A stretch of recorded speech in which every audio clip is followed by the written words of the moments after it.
Hello, hello.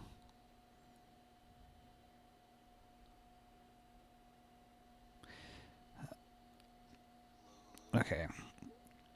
So yeah, I think what I'm going to do is I'm just going to do it anyways. Um, if it's a slideshow, that's too bad. But it should just capture it normally, right? So I'm not. So this is more. I don't necessarily like need to. As long as the VOD is fine, that's what my concern is. Um, and if it gets just too annoying for y'all, then yeah, sorry, and yeah, you don't have to stick around. That's fine. This is, I guess, more for uh, myself. No, it's also for to also. So part of the reason I wanted to do a post mortem of my first year, um, is because it's something I wish more people would do with their work. I love reading postmortems. So okay, so yeah, this is yeah, I feel like it's gonna lag. And again, if it's annoying to watch or listen to, I don't mind if you just drop out. Hopefully the VOD will be a lot better. Um, and yeah. Okay, so starting all over again, because this stream messed up and I had to restart a few times. You can start from the beginning. Hi, my name is Quasi Otter or Daniel. Um, I'm doing a post-mortem of my first year of quake mapping because it's something I think people ought to do more that I'd like to see of, and want to talk a little bit about how having anxiety and depression kind of affects that, and my how being me affected that. Okay, so to begin, I started playing Quake in 2018. I was around the Quake community mapping community for the next year, 2019, but was too intimidated to make maps because of the really good quality. Even for the speed mapping sessions, which usually lasted a couple days. So I never felt comfortable knowing that I take a long time to make stuff and I leave everything towards the end. So yeah, and then I decided to make a goal. Every month in 2020, I would make a map, which I have succeeded. Right, I have exceeded actually. Um, and with these rules, they all have to be pacifist. Uh, they all have to be very short. They all have to be experimental in some way. And optional goal is to reference other games. And yeah, and so the first jam of the year was January Jump Jam, which I missed because it was a mod and I wanted to map for vanilla.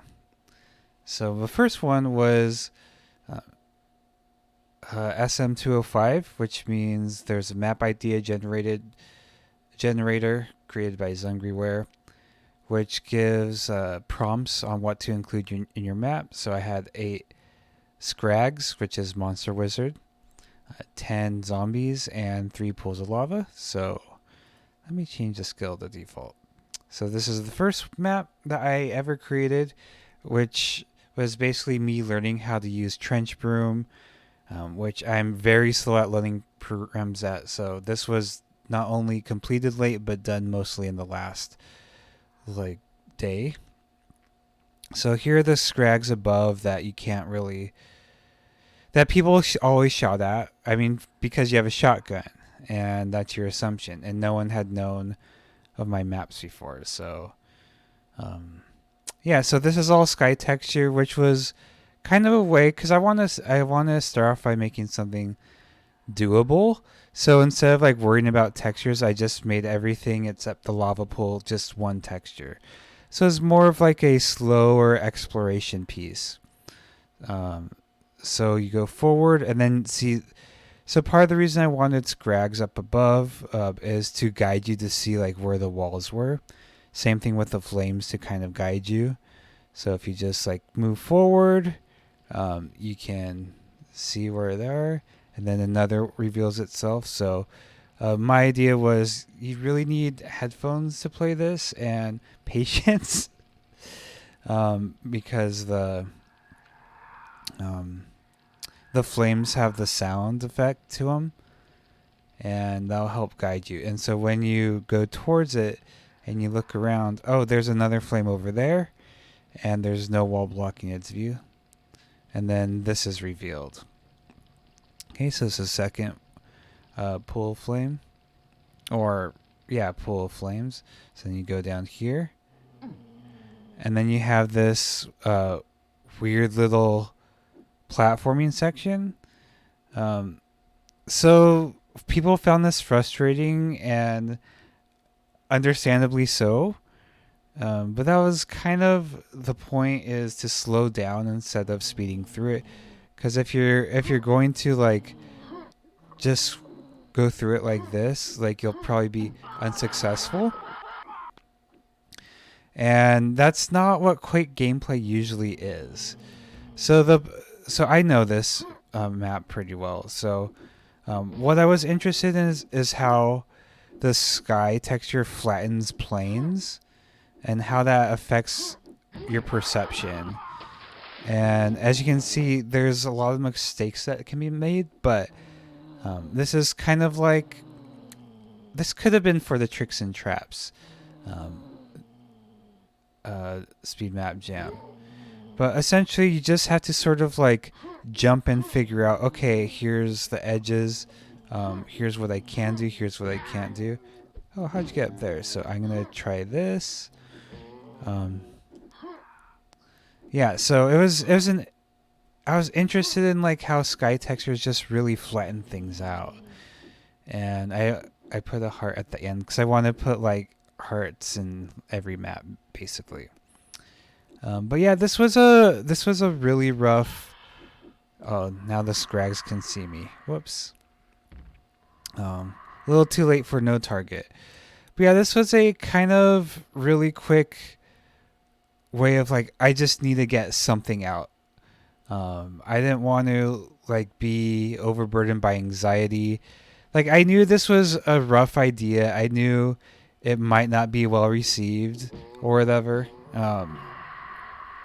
And it wasn't vised at all, which I didn't know how to do. I couldn't figure it out in time. And so this map was just basically like, I just need to get something done, which in art is probably the most important step of anything. So yeah, I still like this map. It could be executed better, definitely. I still like the concept, and I'm hoping there will be a jam where you revisit your first map and make it better with your new skills, because I definitely want to make a map with this concept, but a little bit more thoughtful. Okay, so that's the first map. And yeah, a lot of people, again, tried to kill the scrags, but you weren't supposed to do that. Okay? But because there's no option to turn on invincibility for the monsters, then there's nothing I could do, and I wasn't knowledgeable enough. But I hid them behind a transparent water brush so they couldn't see you. Okay, so next is speed map 206. And then this is, I forgot what mod this is for. Maybe copper. All right. So I think the stream's running. As soon as I said as soon as the stream's running a little bit better, it buffered. But that's fine. All right, so this is speed map 206. Prototype map by Quasi Otter. That's me. Each room is like a mini game. There is no shooting needed. Touch the flames to collect secrets. non-flame teleport equals no secret. You will go to the next room either way. So yeah, this needed explanation. It's kind of like it was inspired by WarioWare. Yeah, so there's good and bad to indicate. Yeah, it can be trimmed by. No, well, the thing about I definitely didn't want it to be the volumes to be noticeable. I wanted you to have to observe carefully. Does this have a platform I can land in? I know what you mean, but it was purposely kind of what would you call it? Antagonistic. But for me it was a funny antagonism, but I don't think other people saw it that way, which is fine. So right here I say my directions is touch the flame. So here it says good, here it says bad. So what happens when we go to bad? We go to a new section, but all that means is we don't get the secret. So again, if you're the type of person to... Oh, it's a regular mod, okay. If you're the type of person to not read, then this won't make sense, but I wouldn't know how else to communicate it at that time. I'm not sure what I would do now in order to change things, but I don't know. So you found the secret area. So because of the fact that you touched the flame, you got one secret count, and people were able to figure it out. So then this is sort of a again, this is like WarioWare. You're supposed to touch the flame, but if you go to the next area, okay, and then here's the wizard's manse is. Okay, so and this takes you to this room. Yeah, this is very chaotic. I'm gonna go through this a couple times. And so I got the blue key accidentally, which is kind of intentional to make it easy to get. Here's a 2D platformer.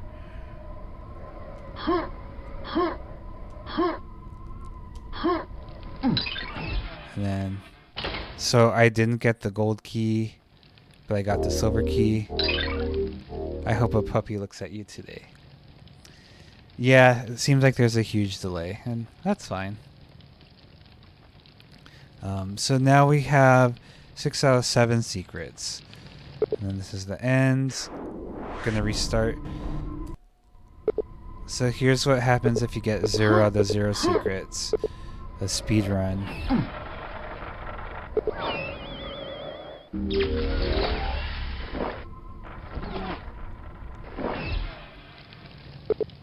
Yeah, so you can beat it in 17 seconds, but you won't get any secrets. So,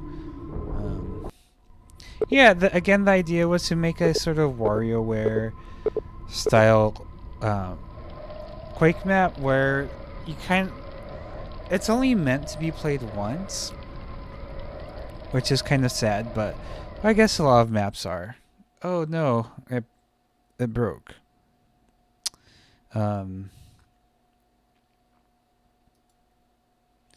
Yeah, so again, this is supposed to be like WarioWare.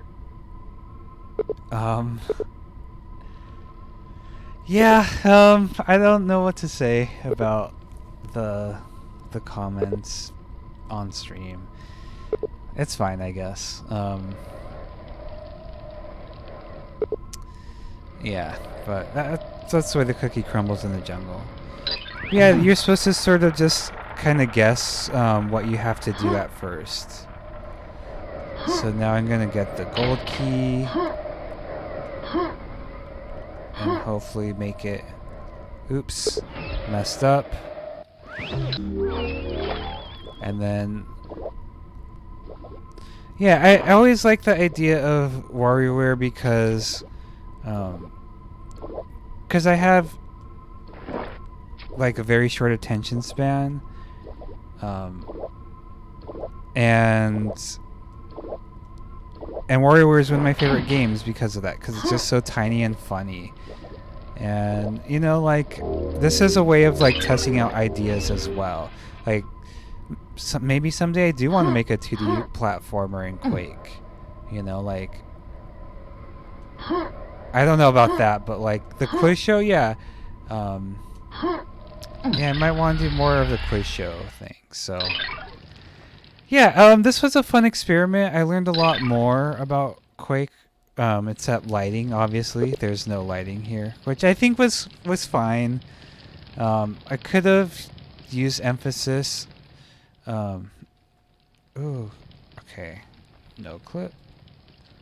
Yeah, I could have used emphasis on like the keys and stuff, but yeah, it was fun to experiment with different kinds of genres within Quake, which is something I do anyways, but to put them all on one map, and that someday or sometime, like, I'm not prepared to host a map jam because I don't know how to organize files very well, and I'd probably want to do it for AD.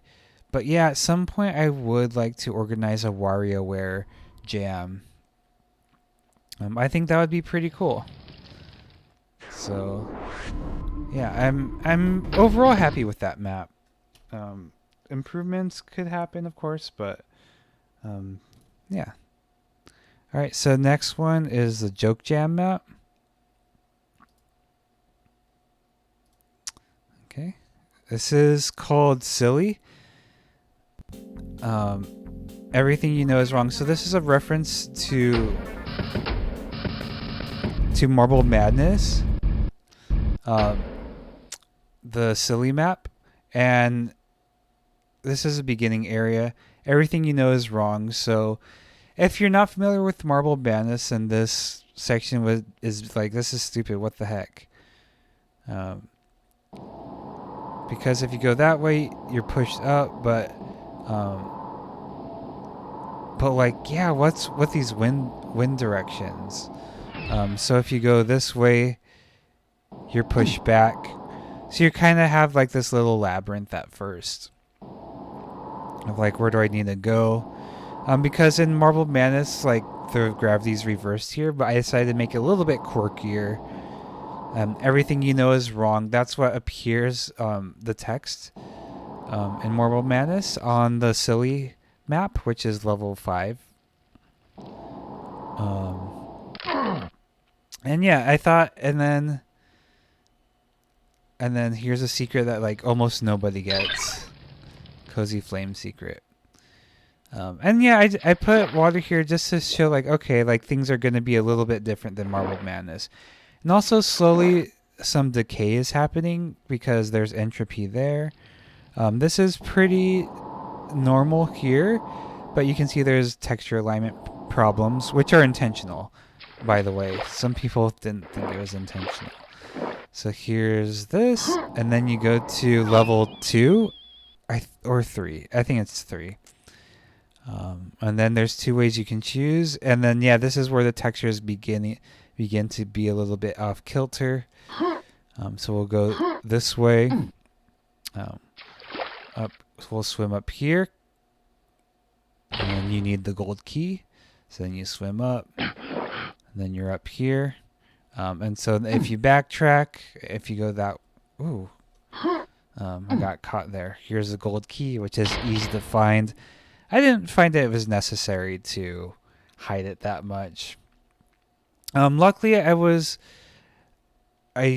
had to use like this prototype texture, which I used for the map before. Oh, this was for Progue's Dump. That's right. Because when I was testing in, what's it called? Entrench Room, I didn't, like, I would test, but like all the Progue's Dump things were gone because I didn't put game Progue's Dump when I started testing. Yeah, water brushes as ladders. Yeah, I mean, water brushes as ladders are one of my favorite things. I have a couple other maps like that. So yeah, and then this is reminiscent of that map here. And then I'm really proud of this part of like figuring out like just make the movement speed like 2000. Most people were able to figure out you could just like jump like that. And I'm proud of like my checkpoints of like how close they are. This is the intentional way to just sort of like, a regular platforming challenge, disappearing platforming challenge. But again, like I'm pretty happy that a lot of people discovered this shortcut. So the lighting's a bit different here. And now it's really goofy here. Okay, gamma is that one. Yeah, and so if you go this way, this happens just like the game. And you can go here. But if you go this way, you'll see the scuba suit. And that was my way of saying, like, well, you should check over there. And then you see the silver key. And you need the silver key. Here's the silver key door. I probably could have indicated the silver key door, but I ran out of time to figure out how to communicate that. So this was kind of vague, using this bright red brush indicating like, here, jump on this. Because I didn't realize it, but oops. I didn't realize it, but like I've been making platforming maps. Oh, that was bad. I shouldn't have done that. Because the reason I like platforming maps in 3D is because they create more interesting spaces. So here's the silver key, and then you say, oh, here's how you get the scuba suit. But then you're brought down, and you're like, what do I need that for? So here's the water to indicate this is what you need it for. So then you swim through this. There's nothing here. That's actually not bad timing. So then this activates when you trigger it. So then you go up, like, oh, howdy. And then it's supposed to be the flames, the torches saying that. It's good to see you. I'm not sure whether this is like... Yeah, I think these are all separate flames with their own characters. Please enjoy the view. So I want to make this a little bit more pleasant and... like, even though it's kind of chaotic, like... I just wanted like a cute interaction, anthropomorphizing some flames. And then you jump in here. And then find Shub-Niggurath to proceed. So a lot of people just like went right through, which is kind of the intention. Where can she be hiding? So this is just really silly way of like gating the player. Like you have to find her to continue, but you can obviously just like walk through, and a lot of people did, which is fine. But I guess not a lot of people got the joke that was. But yeah. And yeah, where can she be hiding? So she's hiding like right here. You found me. Good job. The gate is open now, and so you can see the gate is open. Again, even though you could have easily walked around. You should experiment with more movement-friendly environment because Quake has a strong emphasis on player movement and you making pacifist maps. Yeah, this was me kind of figuring out my footing with like what works. And I thought I really did. I felt like some of these sections worked pretty well. Like I thought this was fun to just jump around like this. Maybe that's just me. And then this square was a little bit different than everything else, so I figured people would get that, and some people did. This says this is the butt of the level. Congrats, and I made all these pretty lights, which I'm happy about. So yeah, I'm pretty happy about how this turned out. This part was a pain to make, but it's so fun to just jump around in here. And that's when I realized, oh man, at some point I should make a skate park, which I did. I don't know if that's my next map though.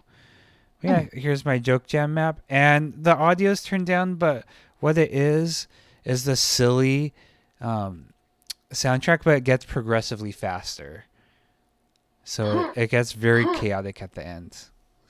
And I missed a secret. What was the secret? That's funny. So yeah, I do want to take a little look-see around anyways. So yeah, this was fun to make because it taught me a lot about architecture and space. Like even obviously like Quake and Marble Madness are completely different games. Oh yeah, I forgot to return back here with the gold key. So yeah, obviously that says something. But also I was kind of busy talking and I got distracted. And so here's the last secret that I missed. It said you need the gold key.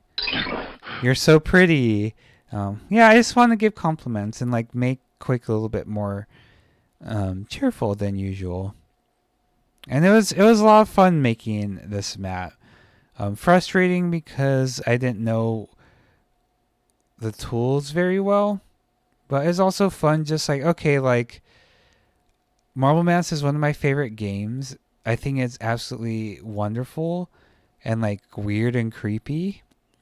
And you know that kind of makes sense in the terms like as far as Quake goes. So yeah, I'm pretty happy with that map overall. So there's the joke jam. Okay, SM207's next. This was for regular. Oops. SM207. If I didn't have this written down by my side, then I wouldn't be able to get to these fast. All right, so this is called Welcome. This is interactive fiction. No combat, a slow adventure. Experimental in form. Seek red.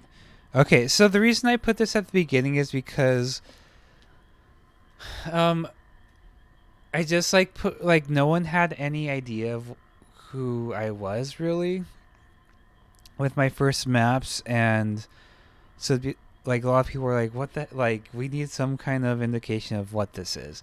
At this point, I feel like I don't need to put any warnings. If people see my name Quasi Otter, you know you're gonna get something that might be a little bit slower, experimental, weirder.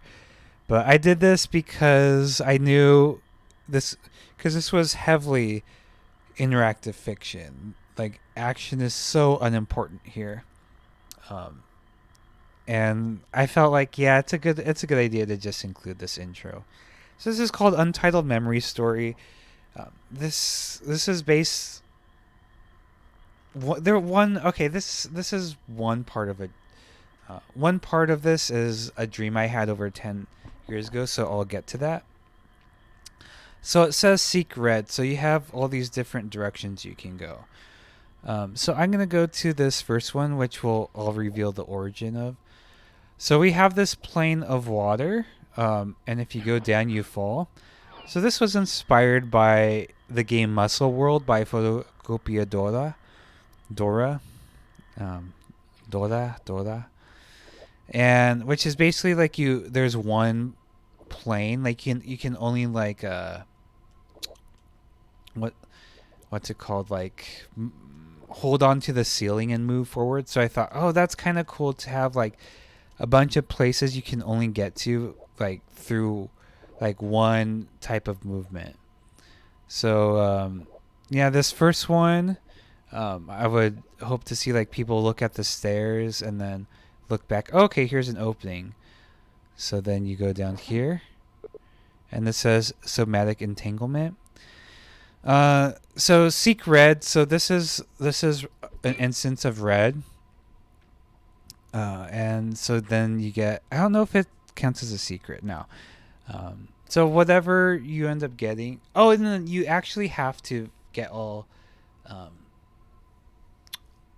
4 messages in order to get into the pyramid. So this is where it begins. So about 10 to 15 years ago, I had a dream where I wrestled a blue minotaur, and he's stuck with me ever since. Um, and this is supposed to indicate a wrestling ring. I definitely want to keep it more vague, because that was like super personal to me, and I didn't really want to tell anyone like what the meaning was behind this. But if you're watching this postmortem for any reason, I guess there's some sort of curiosity, unless you just subscribe to me and you're here just because. Um, yeah, so I thought, like, I didn't want to reveal it. I want to keep it abstract, because it was a very personal meaning to me. But I don't mind talking about it now. Okay.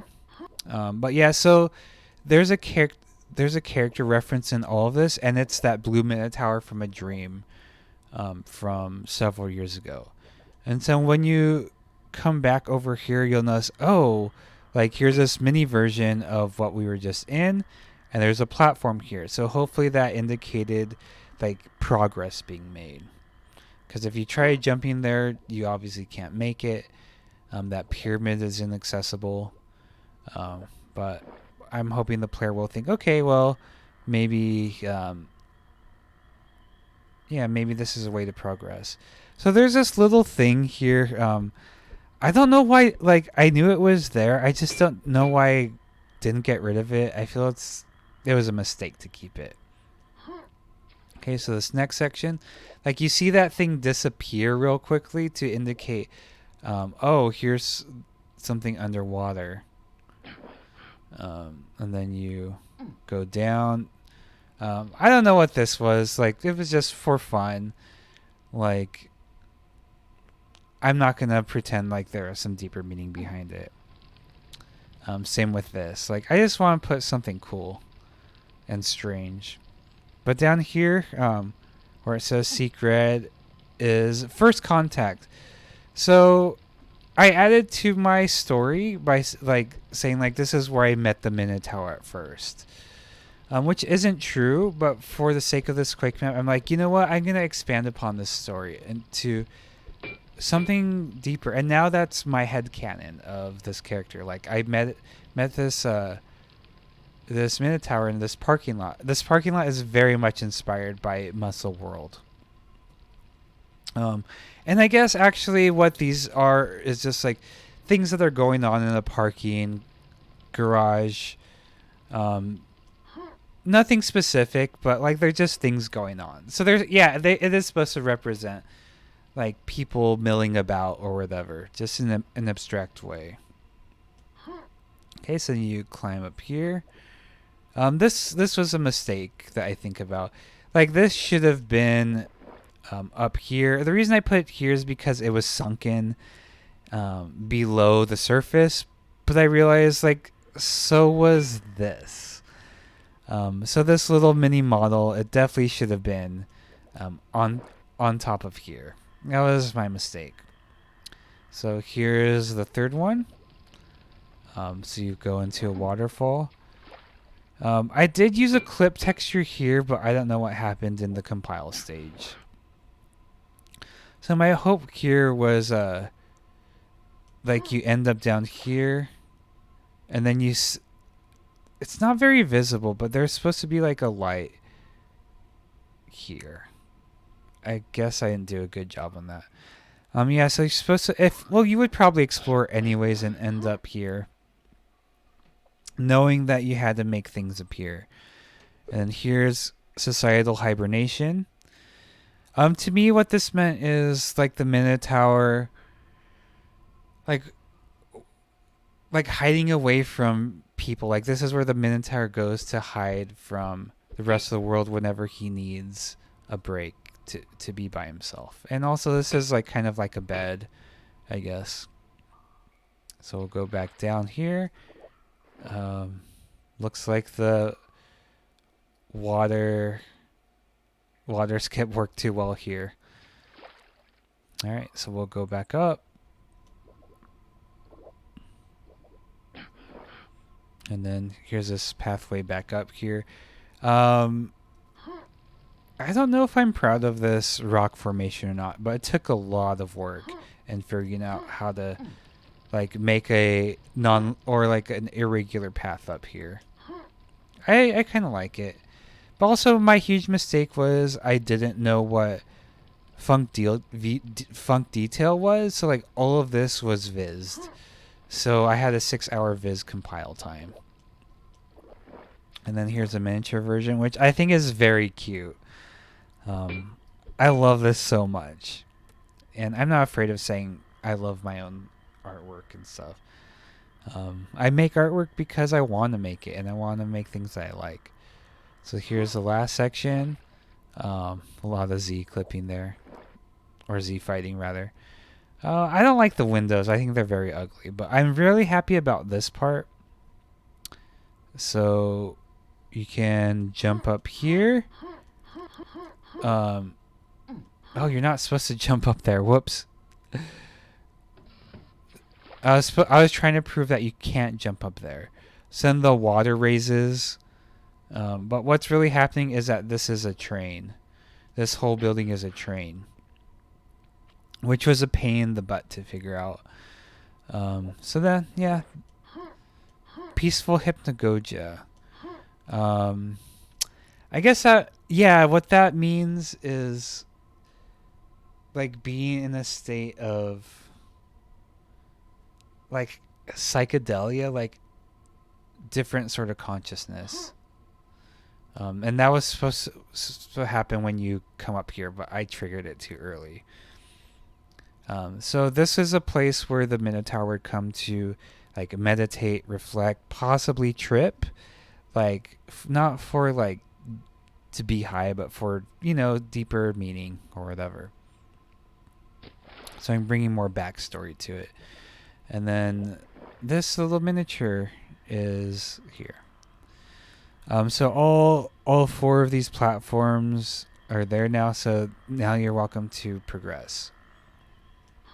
Alright, so up here. Oops.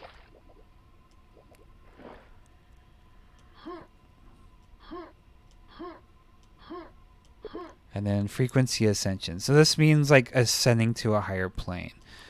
So I guess the Minotaur is like a very spiritual person. And I'm pretty proud of this, missing him. And that's... And like I messed up with the end trigger.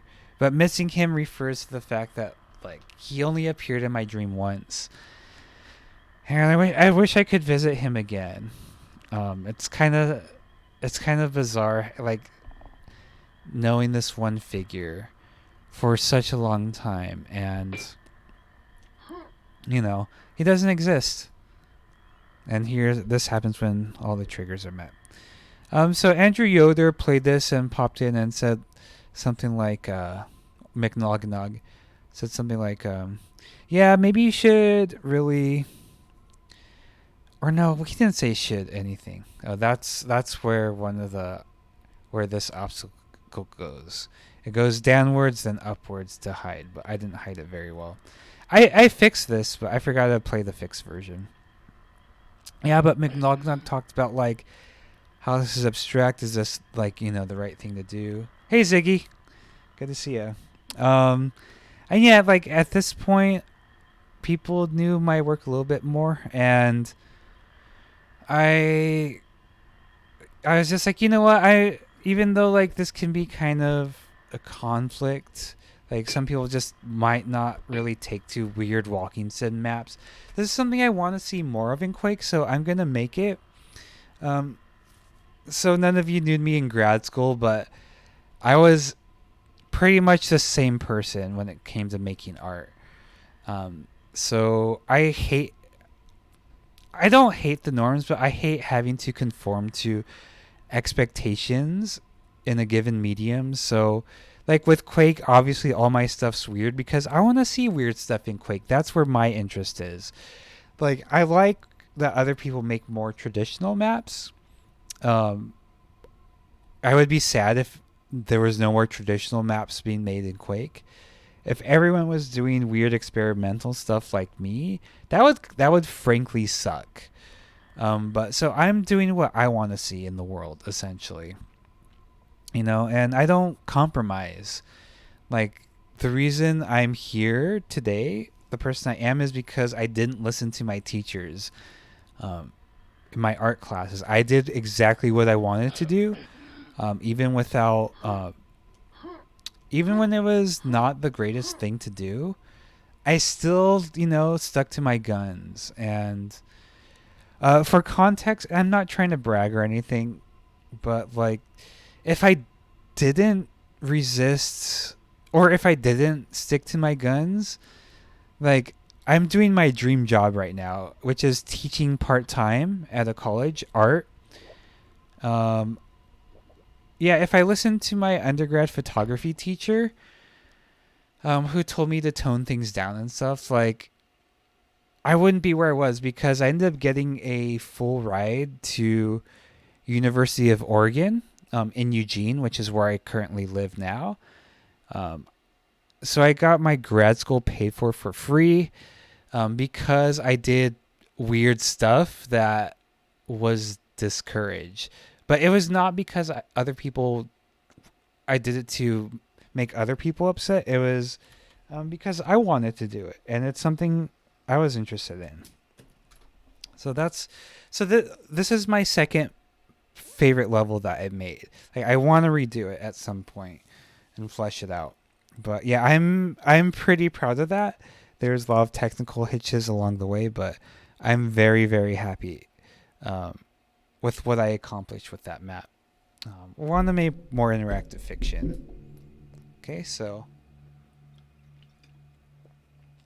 6 hours. What happened 6 hours? Oh, with visiting. Oh, yeah. The chat's behind by like a few minutes. Yeah, there's a huge delay. Yeah, I totally forgot. Totally forgot about that. All right, so here's SM208. Not artistical. I'm not artistical. I love artistical, though. This is Washington, Jefferton. All right, so I have a... Welcome to Quasi Otter's local skate park. So, like, this is pretty close to what my actual local skate park looks like. And that was supposed to imitate like a skateboarder when you move forward. And yeah, and this is supposed to grab your attention and go towards the sky to indicate, oh, here's a heart. This is where you're supposed to go. Here's a bunch of free rockets. And everyone by now probably knew I was pacifist. So this was kind of a red herring. Like, oh, what's going on here? There's a rocket launcher. Yeah, slightly modified. So this was a little bit different than my actual skate park. There was less rocket launchers. So yeah, it's like, hey, a friend. And that's, again, the flames. So it reveals itself little by little. Okay, so there's 5 secrets. This is one. Oh, that's not a secret. That's a necessary trigger. So in real life, yeah, handrails are too scary for me to skate. At this point, I started doing postmortems of my map. So I'm going to make these ones a little bit quicker. So every secret or trigger is indicated by a red light on it, red spotlight. So this one is... I tried grinding this, but ate shit, LOL. So there's a ledge downstairs in my skate park where down 8 stairs that I tried to grind, but I ate shit. It was crazy. Up here is... I grinded this, but fell off. It's a big wall you have to climb up.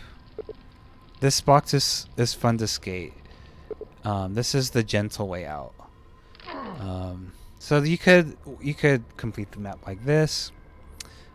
This is another spotlight. I guess it is kind of hard to see. The heart keeps on hurting me. That's funny. But yeah, this is a wall I skated up. The wall I ride up or fall down from. And this is another rail I'll never skate. And then here's a bunch of quads and rocket launchers. So one thing you can do that's fun is this.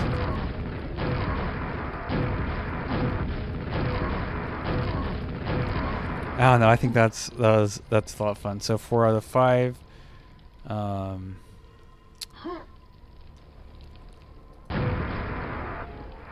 And where's the last secret? Oh, I think it's might be over here.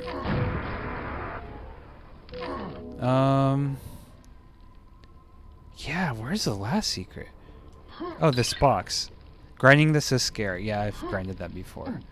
And then you can exit by just rocket jumping out. So, yeah, that was a fun map to make. Again, because like I had a real world reference. And just adapting it for Quake was kind of fun. But I really like the aesthetics of this one. I'm really happy with it. And plus, like, it is fun to just, like, if you get your timing right, to just, like, jump around in these quarter pipes. So I made it, yeah, I try to make it, like, fun movement to begin with. So, yeah, there's that one. Gosh, I'm really glad these could be going quicker. All right, so next one is QBB1. This is just default. This is a Quake Builder map by Marky Music, who gave a... Yeah, it's a super video delay. But I've restarted the stream 3 times, so that's fine. And I'm not going to do it again. So this is a map where Marky Music gave a naked blank map for the jammers to work with.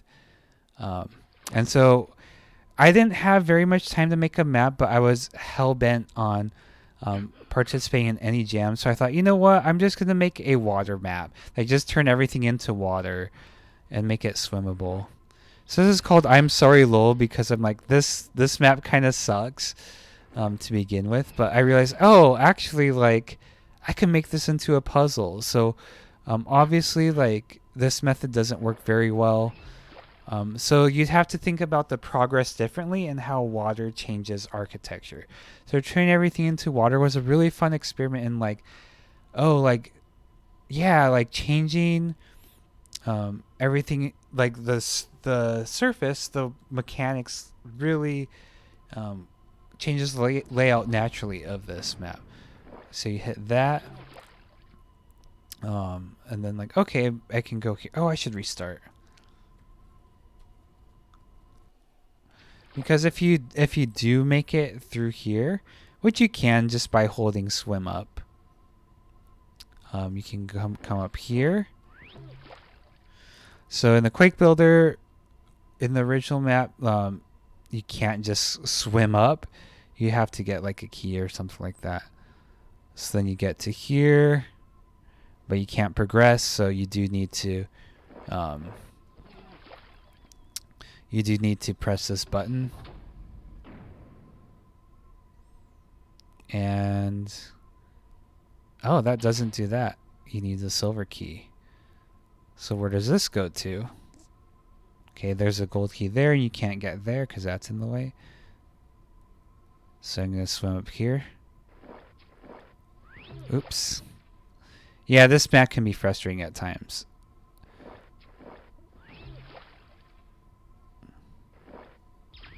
Yeah, there could have been polish, I think.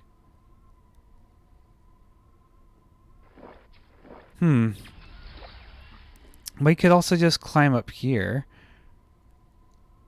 Because the silver key's here. And you couldn't get to it before because there was no platform here. You would just fall through like that. So you have to go a little bit slowly. Huh. Interesting. Or maybe you have to jump. I think you have to jump. Okay, now I got this. Yeah, you have to jump. There you go. You can't just swim up. So now you can get through the silver key door. So that was a mistake, I reckon. But I did this all in 2 hours.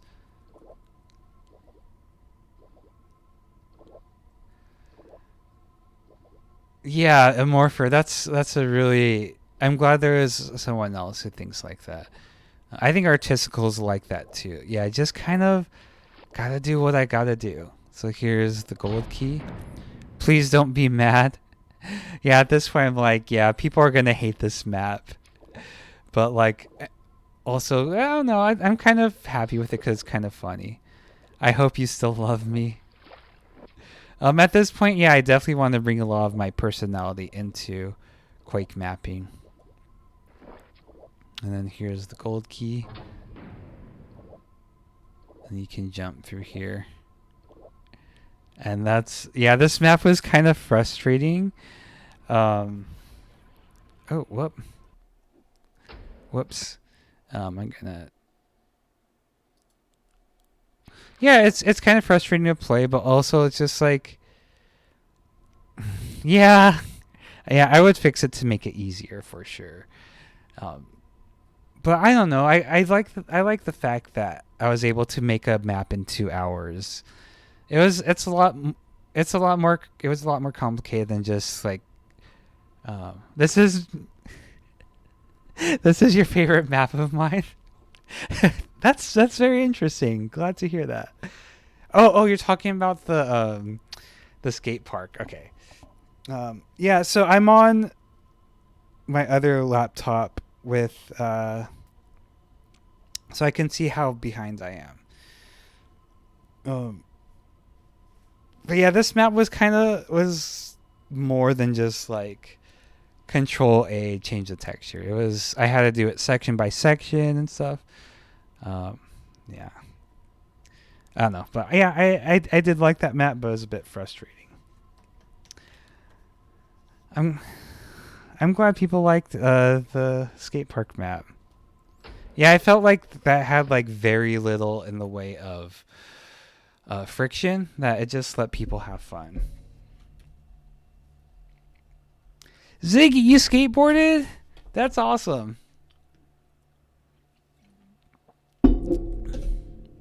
That reminds me. That was 208.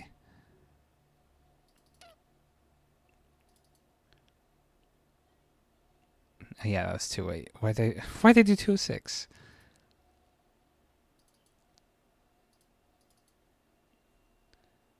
Okay, yeah. So within the README, I don't think a lot of people saw it. But I have a video of me skating.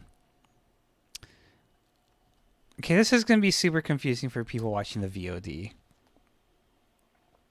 So here's a video of me skating at the skate park. That's my friend Jacob, but I'm this boy.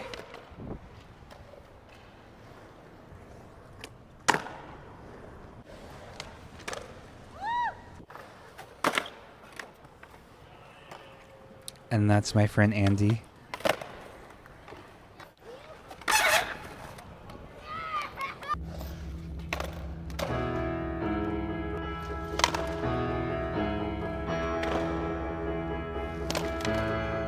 So you can see, if you remember, you can see some of the things that I skated.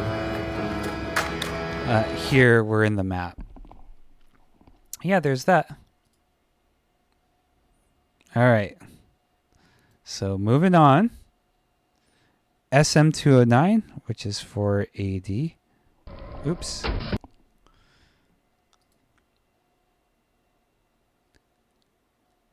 Oh, Ziggy! Oh my gosh, I wish we could skate together. That would be fun. I'm sorry that you broke your rib and tailbone though. All right, so let's move to AD. And this is SM209. Yeah, I gotta get through these quicker. Where's SM209? Or was I wrong? No, it should be AD. Oh, here it is. I don't know what I was doing. This is...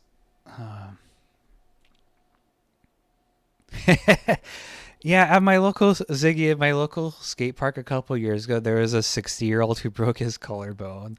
He'd been skating his whole life, so he was experienced, but like he's more fragile. But yeah, I'm 32 and I'm slowing down for sure. All right, so here's SM209. This is Tricks and Traps. So this is boxes with shapes and colors and sounds. So I already did a walkthrough of this, so you could easily just do that. But the reason it's a trick and trap is because like people think like this is a platforming section, but you can just walk over it. People try to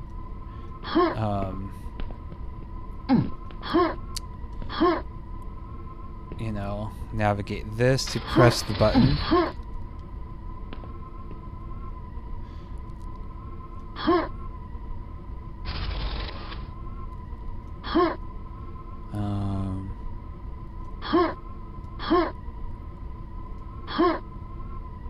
And then, yeah, this is kind of pain in the butt on purpose.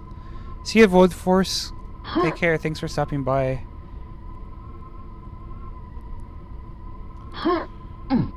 Even I have trouble with it, but that's besides the point. So it is kind of frustrating on purpose.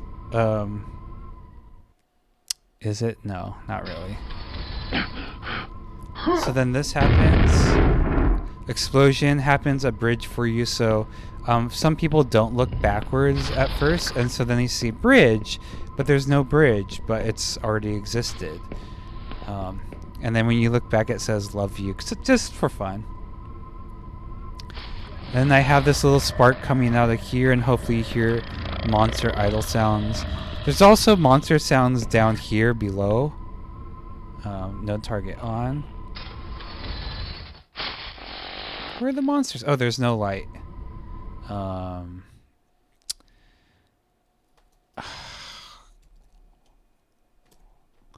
Yeah, so there below here's a bunch of monsters with idle sounds, so you can get kind of like maybe nervous or whatever. I don't know.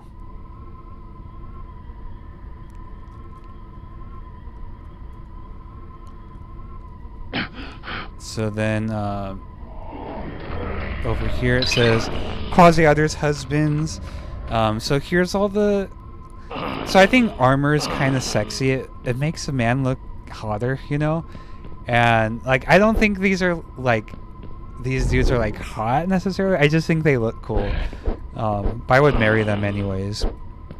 But also this is my first time like doing something explicitly gay. Like one of the things about Quake is that I was also hesitant to enter the spaces. Like I didn't know how friendly it was. Because you know it's a dark shooter or whatever. And so I wanted to make things lighter because like I felt intimidated to come into such like a dark, violent game. And so by putting in my husbands and making them not like fire at you, it was my way of saying like, hey, like I'm gay and I want other people to feel gay, and like also just look at these cool models, you know. So I want to make a more friendlier space and hopefully like make this space a little bit more approachable for people. So yeah, so the tricks and traps here, I don't like pranks at all. So it's more of doing the opposite of like having like tricks and traps that were like friendly. Yeah. And so that was a lot of fun doing that. All right, so next is chotex, which is also AD.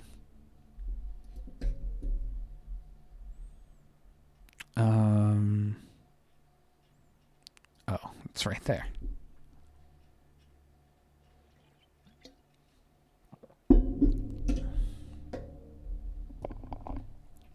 Was it? Is that CTJ?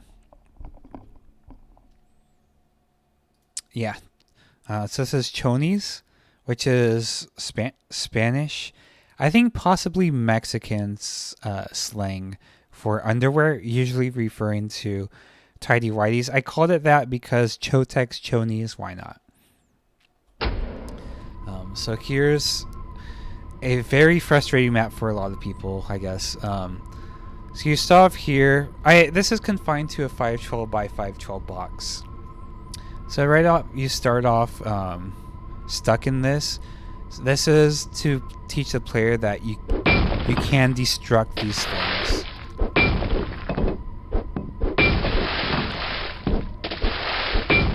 Okay, but what that does is it makes this map a lot harder. So this was 100% inspired by Hollow Knight. With as far as the progression's concerned, because the first step to get through is necessary. Like you need, I forgot what the progression was, but I want to make like a mini Metroidvania. I'm gonna have to restart in order to talk about that.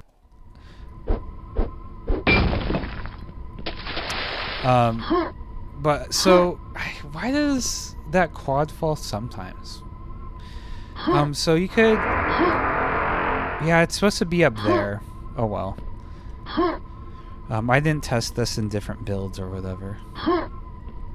A lot of my maps are very fragile and break very easily. So yeah, they're like, so this wooden snake texture is supposed, or structure is supposed to either like, it's supposed to be both helpful and an obstacle. So you kind of need to figure out like, okay, like at what point does having this make it harder, and what point does it make it easier?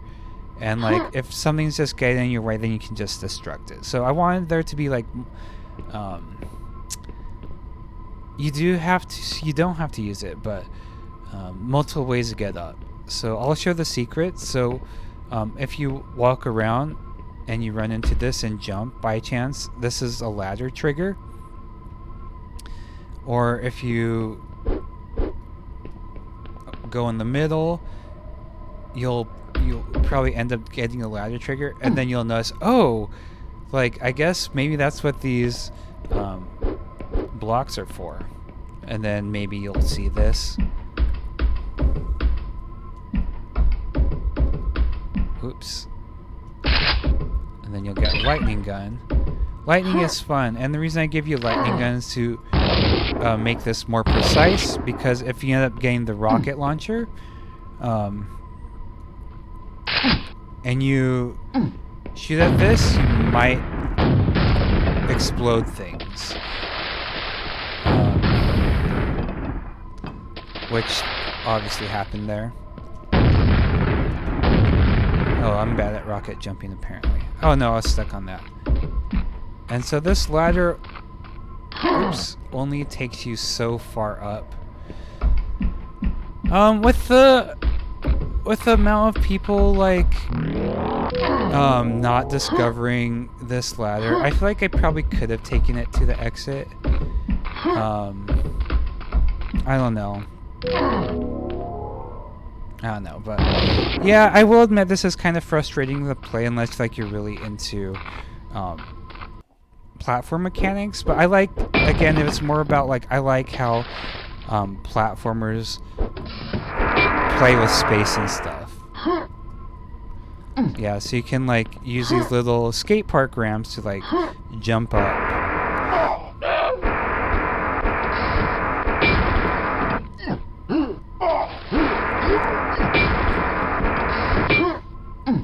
Yeah, so yeah, and that's how to get to there. So yeah, I'm just gonna exit this, but yeah, I'm pretty happy with it because there was a lot to consider. It was a extreme a lot of play testing as far as like how to get up here, and it could have been better, but you know, I'm fine with what I did. But yeah, I definitely want to use the language. Like I started to want to use like this language of ladders, of like, how do I say it, like start to develop my own vocabulary, so they know, like, so people know whenever they play my map you can expect this to mean this and stuff. But yeah.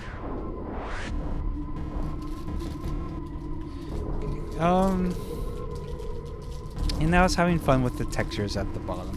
Like this doesn't represent Chris Holden's textures in a great meaningful way, but I forgot what the textures were, but I didn't really vibe with them too much. It's not much I like, so I decided to abstract them.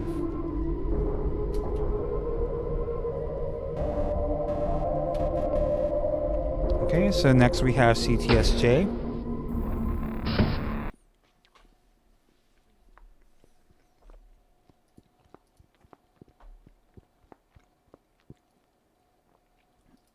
This was for the copper mod.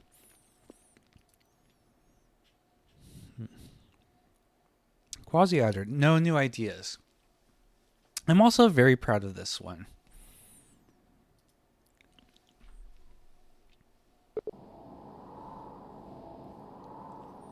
No new ideas. A poem by Eric. So I purposely left the messages like longer than what you can see, so you're forced to use the bring message key down. So this is a poem by Eric Blagsford, Gareth A. Hopkins, Quasi-outer, and you. So this is an auto-scroller map, which is obviously pretty unusual. So I give you the nail gun at first because if you have the shotgun and you play my map and you know who I am, that doesn't necessarily mean there's going to be anything going on. But by purposely giving you the nail gun, I thought, okay, like that shows there's intention with giving you a gun, and plus it's at least gun-like. So anytime you shoot one of these, a line from a poem by Eric Blagsford comes up. His poems are extremely abstract, purposefully. I don't understand them at all. If I don't know if they're supposed to be meaning or whatever. End, and then press Enya to see your poem, and then you get this poem. So yeah, it's kind of interesting doing a random poetry generator. I'm kind of proud of this concept, honestly, because this creator, Gareth A. Hopkins, who's one of my favorite comic artists, yeah, he did this prompt called No New Ideas, where he made a comic page. He makes abstract comics, and say like remix this however you want, and it said like including potentially a computer game. And like he said, that was partially because he knew I might do that. So I did that, and I was like, you know what? I'll make a Quake map, but like I want to include some sort of, make a little bit more. So Eric Blagsford, who wrote the poems, collaborates with Gareth. And yeah, and so I thought, you know, might as well make this a 3-way collaboration. But I realized, like, in having these boxes like random, excuse me, that makes it collaboration between 4 people, you know, the player, myself, Gareth, and Eric. And yeah, this was a lot of fun to make, and I modified Gareth's textures from his thing to be a sky. But yeah, I was really happy with how this turned out. Yeah, I want to do more stuff like this. So there is that.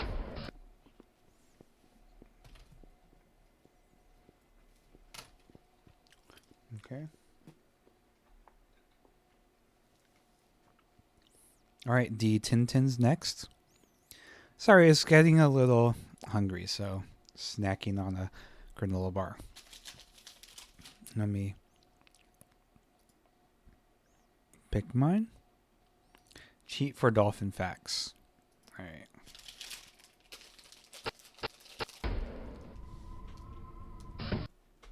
Oh. Whoops.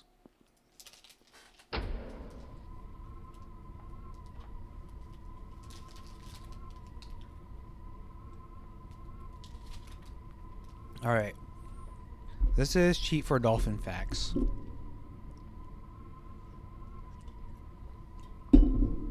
You know, yeah, I'm getting more and more proud of my levels maps every new map. So I would say, like, I felt like I was improving a lot. Not with geometry, I'll talk more about that later, but with concepts and stuff and knowing how to execute them. So this is cheat for dolphin facts. Here's the first room. Straight ahead of you is the menu, so I was hoping people will go to that first, because otherwise if they go to another one they'd be confused. Okay. And you see exit hole, which is definitely a little bit suggestive. I don't know, I have an interesting sense of humor, I guess. So we go into menu, and then it has all these cheat codes. At this point, I assumed that anyone who plays custom maps like will be knowing how to bring up the console. So it's like I could just put this, and this is enough clue. But what wasn't a good enough clue was stating the fact that you only need one of these per room. But it was also kind of an interesting puzzle to figure. I thought it was like an interesting puzzle. Not everyone did, I don't think. But Ensoy really got this concept like after a while. And that was a very proud moment. So yeah, those are the available cheats you have to use at your disposal. So here's one. So obviously you don't want to go through the lava, so it's like, okay, let's no clip. Okay, that didn't work.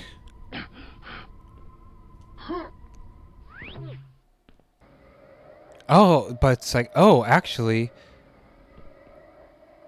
like, that brought me back. Maybe that doesn't work. So in order to go through the lava, I probably need God. And then you're faced with another teleport. I don't know why those textures show up like that. That's interesting. So then you're faced with another teleport. It's like, okay, God doesn't work. So maybe God and fly? Or and no clip? But then you actually don't need God on. So it's kind of like a tricky thing.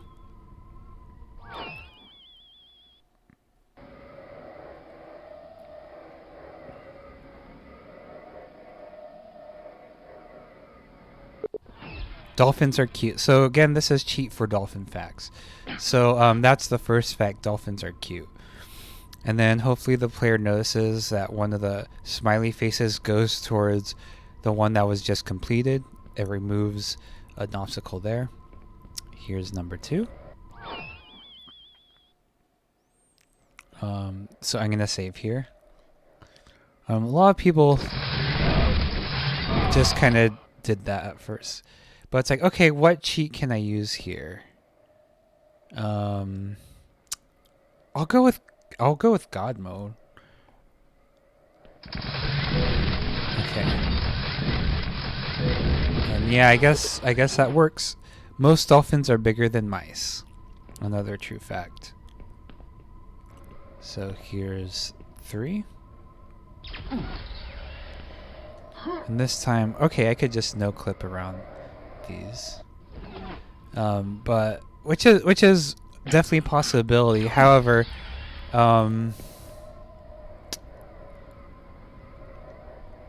Oh yeah, the reason I wanted to no clip the previous one is because it was lava. This one, I would definitely suggest fly, because you don't clip through things, but you can go to the edge. So I did this because I want it to seem like. Never mind. I don't know what I'm talking about. So yeah, this one's a lot easier to just fly through, because you can just go. You have to use swim up and down, apparently.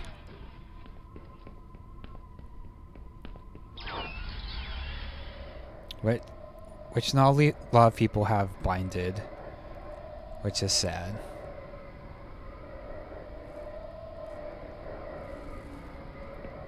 Okay, and there we go. Dolphins have lots of holes on them. All right, Daniel, sure. All right, here's number 4. Turn around. So this one you're meant to do no target. Let me do God mode first. Because if you do God mode, oof, I didn't turn God mode on. Oh, I turned it off.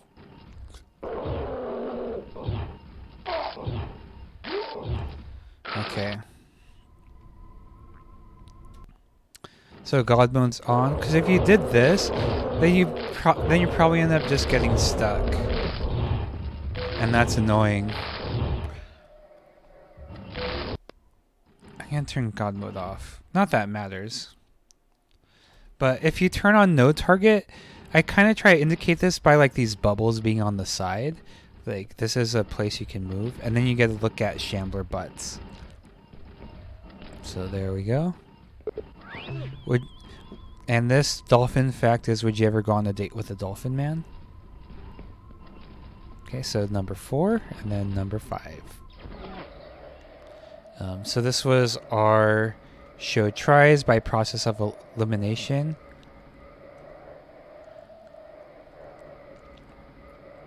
You could have no clipped. I've seen a few people no clip successfully, and that's fine. But yeah, this is how to get through. Dolphins are animals just like dragons. True, true. Oops.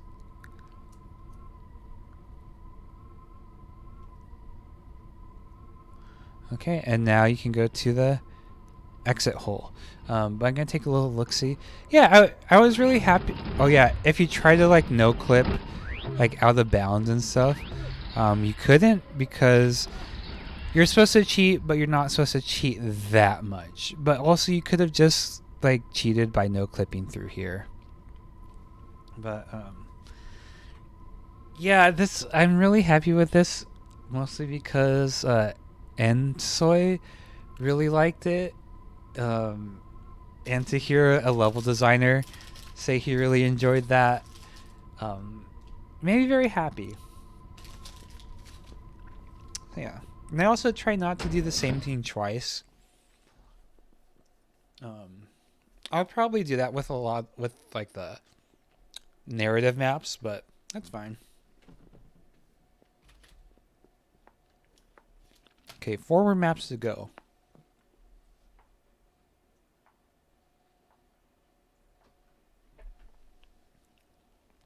Okay. This next one is SM210, which is also copper. Oh no, that's different.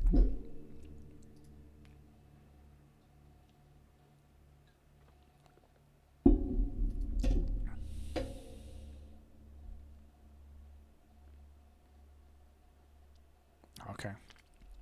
Okay, this is called Jump Puzzle for Babies, purposely spelled wrong. Just in case you lava. Because I wanted to bring... I felt like this was the first map that I'm like... No, it's not the first map where I became myself.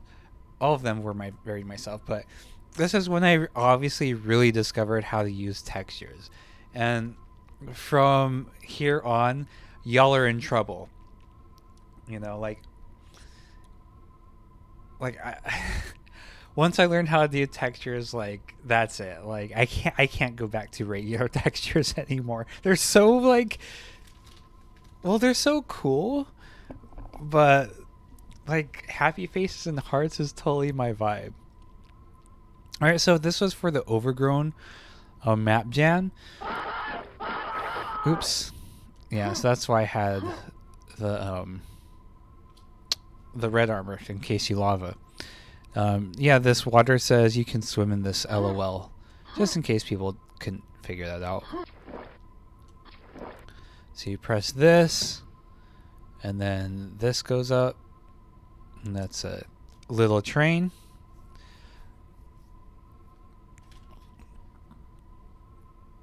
And this brings you to water level.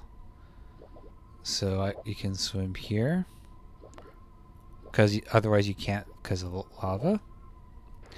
And what I was hoping people would recognize, which didn't seem to happen too often, was that every quadrant is... the structure is exactly the same except A, scale, and B, texture is slightly different.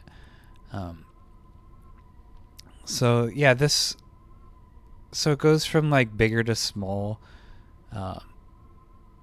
I think the smallest one over there is the most yellow, or I don't remember the order of that. But also what was indicated is like this train was the same exact path, or does the same exact path as that one. So it was interesting playing with the scale to see like what would work for platforming wise and stuff, and what was too tall and how many blocks wide and how many blocks tall can they be before it stops working. So here's the second one. I think most people would go for this one. A lot of people fell down here, and that's fine. So this is fake lava. It's different opacity, so I figured maybe people will try to discover it. So health, very true. Same with, over here. That's water. Orange juice smart. Get it, like the color orange.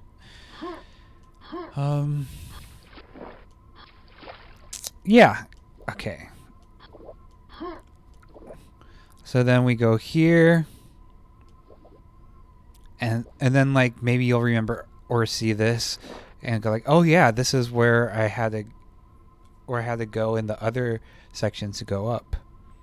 So I'll go there.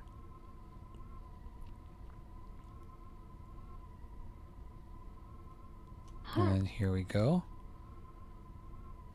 Nice. And then, sneeze. Okay. And yeah, so then you realize, oh, I can't make it up there. And here's the exit. And there's my exit texture. So I guess I got to go to the other one. That was my hope.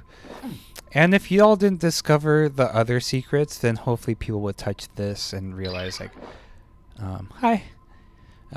Hopefully realize that the completely opaque lava textures are secrets. And then here's this again. So now all four are activated. And if you fall down here and you can't figure out how to get back up, you could also get up this way. Yeah, not a lot of people realize you could get on the hearts. I'm not sure what I would change about this, honestly. I really like it feels weird seeing this, but I am pretty proud of this one. Because overgrown refers to like sense of scale. Like either you're overgrown if we're talking about this section, or we could talk about the blocks being overgrown. And I don't know, I really liked thinking of that meaning. Gosh, it sounds weird saying that without like sounding like a bragging butthead, but whatever. That's the way the cookie crumbles in the jungle. That was, um, yeah. So it was really fun making something so like using my own textures and being able to make something so bright and happy. And I felt like that was a huge moment for me to really define my aesthetics in Quake and having them be defined by other people's. Because ever since then, it's been a heartscape and smilescape. For some of you, that might be a hellscape.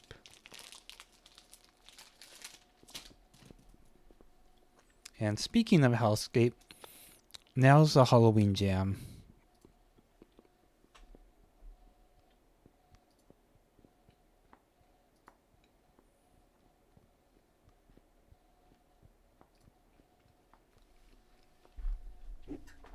This one's called Us. I can feel you. You're a ranger, right? All right, so part of the goal with this map was something I've been wanting to do is have a narrative adventure where that's both first person, second, and third person at the same time, and you don't know who is speaking this text or if this. So essentially, the I here, it could refer to me, Quasi-Otter, saying you. And I said you're a ranger, right? Because we know the player character right now is a ranger, and I couldn't put like, hey, you're Ziggy, right? Because that would only work with Ziggy. So I wanted it to feel like there's an omnipresent God force, which, oh gosh, that makes it sound weird because it's about me, Quasi-Otter. So it could be either Quasi-Otter at this point or like just some narrator or the map saying that. So here's, I can swim in the fluids my own. So at this point, there's some tension between the narrative here. Like, I can swim in the fluids. Like, who is that referring to in the ranger? Because the ranger is the only one who can swim here. And since he says my own, does that mean these are the ranger's fluids? Or where, or like, how is this perspective changing? So I wanted to sort of play around with that. And you go up here. You, me, Quasi-Otter. So this is just my elbow and like, I guess part of my chest. And it looks suggestive here, but you can see the textures. It's benign. You know, I wanted to make sure people knew it wasn't actually like dirty. And by the way, like, part of this or this map, the walkway is inspired by Boletarian Palace from Demon Souls, which I was obsessed with and still am. This is my biggest mistake, personally. Like, having this, like, little blocky thing here, because, like, it's easy to just, like, jump for me, but a lot of people try and go to the fluids. And I should have made the fluids easier to get around with. That was another mistake I made. So all the textures here are made with my body, like the background or the skybox, or sorry, the sky texture is my hair. This is my skin down here, different parts of my skin, just different parts everywhere. Okay, and then when you press this I button, which is obviously my own eye, it's not, well, I guess I can do it now. Put up the music. It's ambient, like, noise. See, the CD track is activated, where it's me, like, making no quote unquote ambient music with my body. I use that loosely because I cannot make music. All right, so just continuing up here, and you see my belly button. Okay, so I'm gonna save here. So this is my belly button. You press it. That was kind of a joke. Like, I'm an innie, but like I start off as an outie, and yeah, it's just kind of like Pillsbury Doughboy kind of joke. So what happens after this is, now how you alter me, you alter you. Again, it's supposed to be kind of a confusion of who's the narrator, who's speaking this line. Is this diegetic, non-diegetic? And so what happens now is that there's Z fighting, which is purposeful with the different texture. So this is two textures at once. I kind of wanted to imply some sort of like being in each other's bodies, not necessarily sexually, but like, how do I say it? Like our bodies are like literally intersecting. I'm gonna show this reference real quick. What is it called? Clap Your Hands, Say Yeah. What was the first album called? Yeah, this one. Like I was thinking about like how bodies in this album are like intersect each other, and they're kind of like weird and floaty. Yeah, and then hopefully like people will see my nipple texture and press my nipple in. And a lot of people look this way, but like hopefully like you just like look at that saying, what the heck? Then you look down here and there's my mouth. And I like, oh. And I purposely like left the fact that you can just like hit the ground after you exit as kind of like a crunching noise. So I said a few times that I wasn't happy with this, because I had higher expectations of architecture. So I'm not happy with architecture at this point of how I did things. It's weird and abstract, but I kind of want to like be better at architecture, which I'll talk about with my last map. Xmas Jam 2020. Okay, this is one I want to talk about with architecture. This is what I consider to be my best map by far. Not too much better. Yeah, I would say it's my best map by far. I would say my one with about the Minotaur is my second favorite. So at this point, I was really committed to making like a good map, like as far as architecture. So again, I stole from Boletarian Palace and like just kind of remixed the parts and made them smaller, obviously. Okay, so Christmas isn't a holiday for exchanging shiny toys. It's for non-transactional love and kissing cute boys. Okay, so this is for the Christmas Map Jam, and I'm not a observer of Christmas personally, but I can't pretend it doesn't exist. So my compromise is like, what do I think Christmas is about? So besides this year, I always celebrate with my family, and the thing about it is like, I don't care about the actual Christmas part. It's like just nice to be around family. And so I really broke down like what I would do for this Christmas jam, being a non-Christmas observer. And it's just like, yeah, I want to make it about like love, about just being together. Like even with Thanksgiving, which is, like a colonial, what is it called? Clusterfuck. I still love it because it's an occasion for people to like get together, because we all have that day off. Most of us do, at least. So we get together and enjoy each other's company, and we can sort of like acknowledge how awful the pilgrims were, or whatever. But it's possible to still enjoy it on your own terms. So that's what I was doing here. I wanted to enjoy this Christmas on my own terms.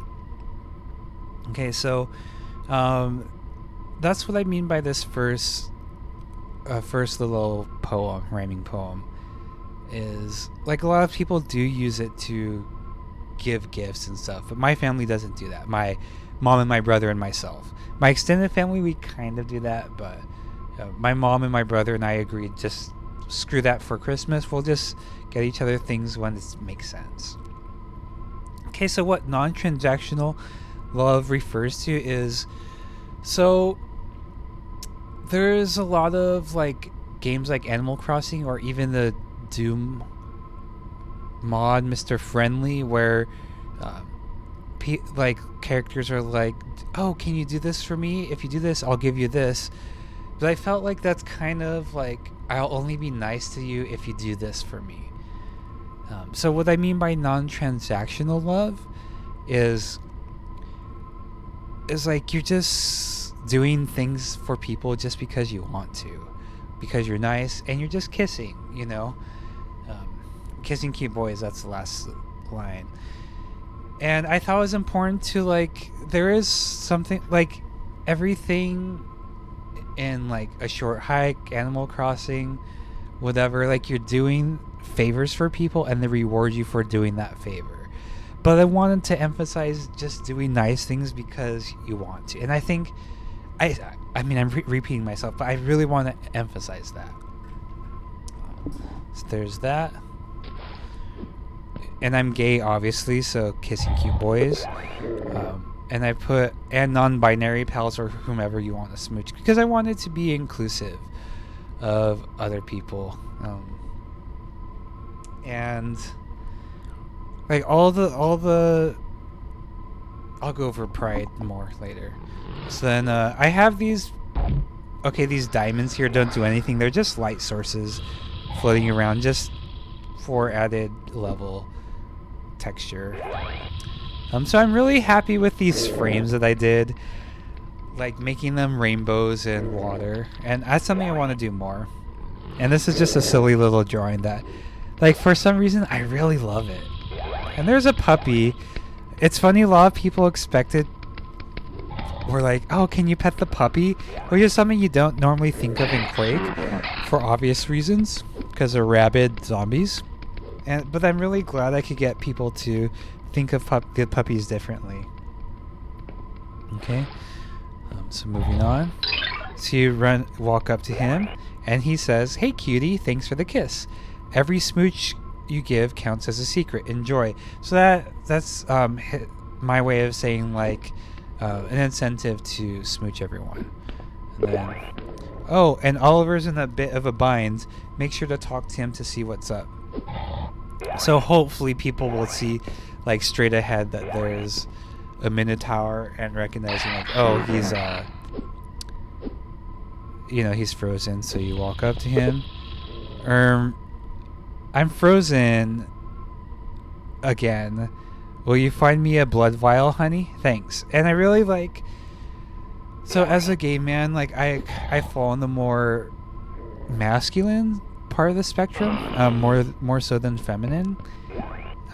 But my favorite thing is being soft and loving with, like, big burly men. So I love it when there's, like, big buff dudes, like, holding hands or being sweet to each other. Just that really unexpected juxtaposition is wonderful to me. I love that. And I love it when there's, like, really petite, small people, like, being badasses. Like, not because of Napoleon complex or anything, but just because they are.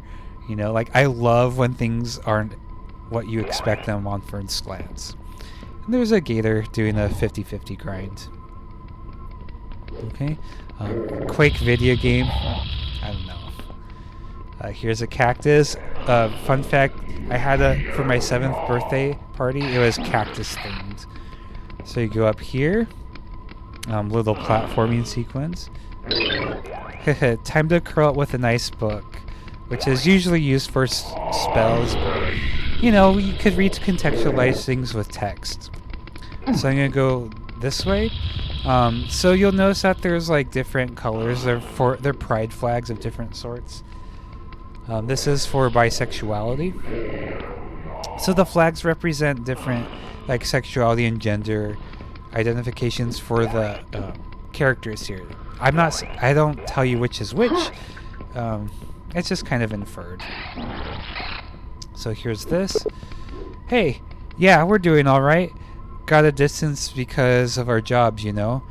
We don't mind isolating together so the rest of y'all can have fun. Mwah. Mwah, being a kiss. So I was trying to make a joke about Sub-Zero and Scorpion, but it didn't really work out. Here's a flower. But yeah, I thought it was important to like make note of the fact that yeah, kissing cute boys is fun, but you gotta be like thoughtful and safe about it. You know, you can't be kissing boys in the pandemic. So I didn't really necessarily want to refer the pandemic like specifically.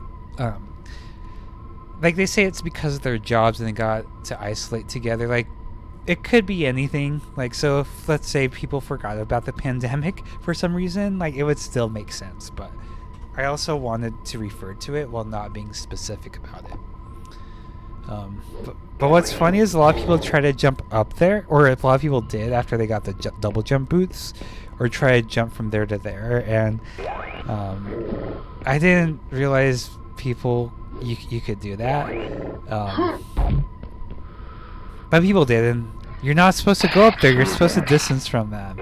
Shame, shame. So here's their bear flag, bear pride flag. Bears are a subgroup of the gay community where it's basically like burly, hairy men, which is my community. So the name quasi-otter comes from this. So otter means like a normal or skinny or average sized bear. So I'm basically like within the bear community, but like I'm not as big, so I'm an otter. And the reason it's quasi-otter is because I'm not super into like labels a whole lot, but also I think otter the animal are cute, and also the fact that quasi meaning kind of means I can keep this name even if I no longer am skinny or qualify as an otter. So I'm kind of an otter, but not really. But I very much have bear pride. So this is this is a map where I just threw all the ideas at the wall. So I gave a lot of signposts. So you go to this door and it says you need the gold key. So this texture is literally showing you where the gold key is. Hopefully people will look for this guy next to some grass texture and find it. And yeah. So this is a asexual flag, which I'll talk about later because it's in a different part as well. These cuties on vacation. The reason they're not in the map is because you need a certain boss setup that I did not want to figure out. So then you go to the shambler. Sorry, I can't bend down. You gotta jump to kiss me. So you jump. Can't wait for some fuzzy cuddles again. So yeah, he's our cuddle buddy, and he's fuzzy. So we'll continue onward. And then here is this. It's a game I made. It's a basically choose your own adventure. It's like a board game, but with no dice. You just choose the path. And you start from the bottom right, enter, because I thought, you know, if people start up on the top left, they'll read it like a comic and not realize like you can take a path like this or this or this, you know, but people read it like a comic anyways, and that's fine. But I thought it'd be fun to put a little game within a game. So then we go to the gold key. Unfortunately, like most of the time you'll get this and talk to him at the same time, and you'll only see one of those dialogue choices. So we'll talk to him first. Haha, doesn't Farhad's key look blue to you? He insists it's silver. Just compare it to his armor. So that's kind of giving you a hint to, like, look for Farhad, and he has like silverish, bluish armor. But also kind of my struggle with calling the silver key a blue key, because I always call it a blue key. Alright, and then we get the gold key. It was fun collaborating to make... spelling mistake. To make the keys. Our whole family makes a good team, no? So hopefully by now, I'm hoping the player recognizes that everyone in here is a poly family. We're all romantically involved with each other, which is weird to people in 2021 still. I don't know why. I'm not poly. I'm a relationship anarchist, basically meaning I can date with or sleep with whoever I want to, without any strings attached, but not in a selfish way. It's more like it can be taken to be selfish, but what I mean by that is like, hey, I'm at a time right now where I'm not willing to commit to a relationship, so I want to spend more time with myself, and I don't really want to compromise right now. I'm still like very, very much into exploration now. I want to meet a lot of guys. I want to like have cuddle dates with guys. So yeah, so me being a relationship anarchist is my way of like saying like, hey, I want to be like friendly and close to you, like be really close friends, and maybe we like maybe we're intimate or whatever. Not sexually, because I'm asexual, great asexual, mostly. I'm mostly non-sexual. Occasionally I am though. But essentially it's just like, like everyone I'm gonna treat as my own relationship to them. So whoever I'm with, that's the person I'm like dating right now. But like whenever we stop hanging out, then I'm not dating them. I kind of approach it like that. Okay. Alright, so here's the silver key door, and this shows where the silver key is, next to the waterfall or the lava texture, so that should give a hint. And it's just right here, and I made it kind of hidden too, just because I didn't want it to be too easy. So here's donuts I made in Paint 3D, which is an underrated application because it's an extremely easy way to make like simple shapes, simple 3D things, and like paint on them like Substance Painter, but like in a really rudimentary program. Here's Palm Tree LOL. This is a platformer, but you can only play with your heart. So I purposely didn't give any directions on how to play this or what that meant. So it's just kind of, take from it what you will. I don't know. I made that for a game jam, but I thought we might as well include a game in the game, two games in the game. So this is silver. Farhad says, thanks. I sure hope this works for you. Sam made the gold version. So that's saying like the guy you got the gold key from, he made the gold version and his name's Sam. And this is Farhad, and he says, thanks for the kiss. And Sam says, this looks blue, but it's definitely silver to me. What do you think? So I want them to have like this sort of debate, but a friendly debate. Like, this is how I see it, but other people see it differently.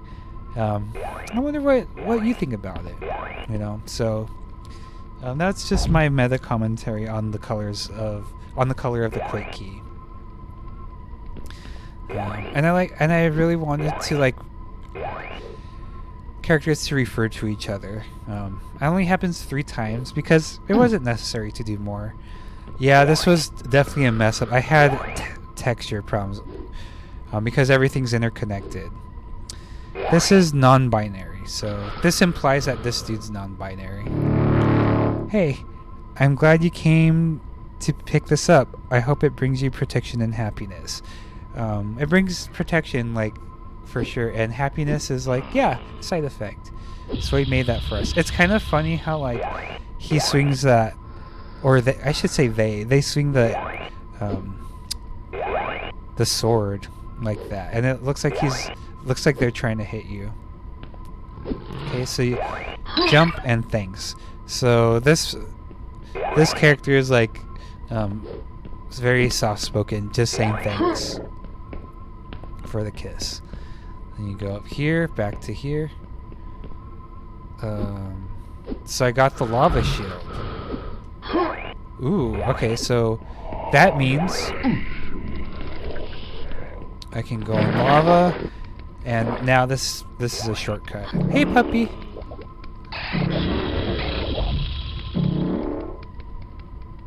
Alright. And sometimes people miss this floor coming up. Oops.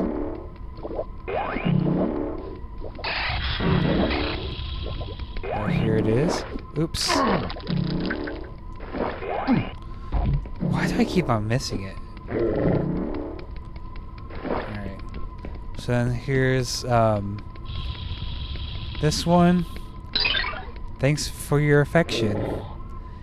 Most humans think I'm repulsive, but you treat me so well. So, yeah, these guys are pretty, like, weird, grotesque looking.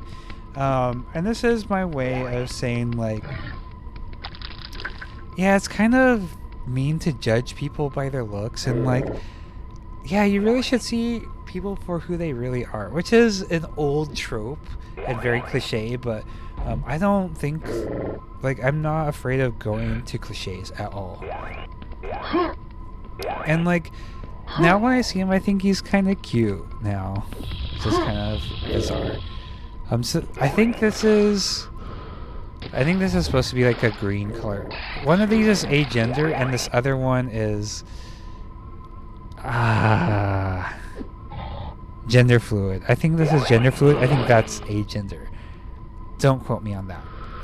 That implies that these robots are agender and gender fluid or whatever.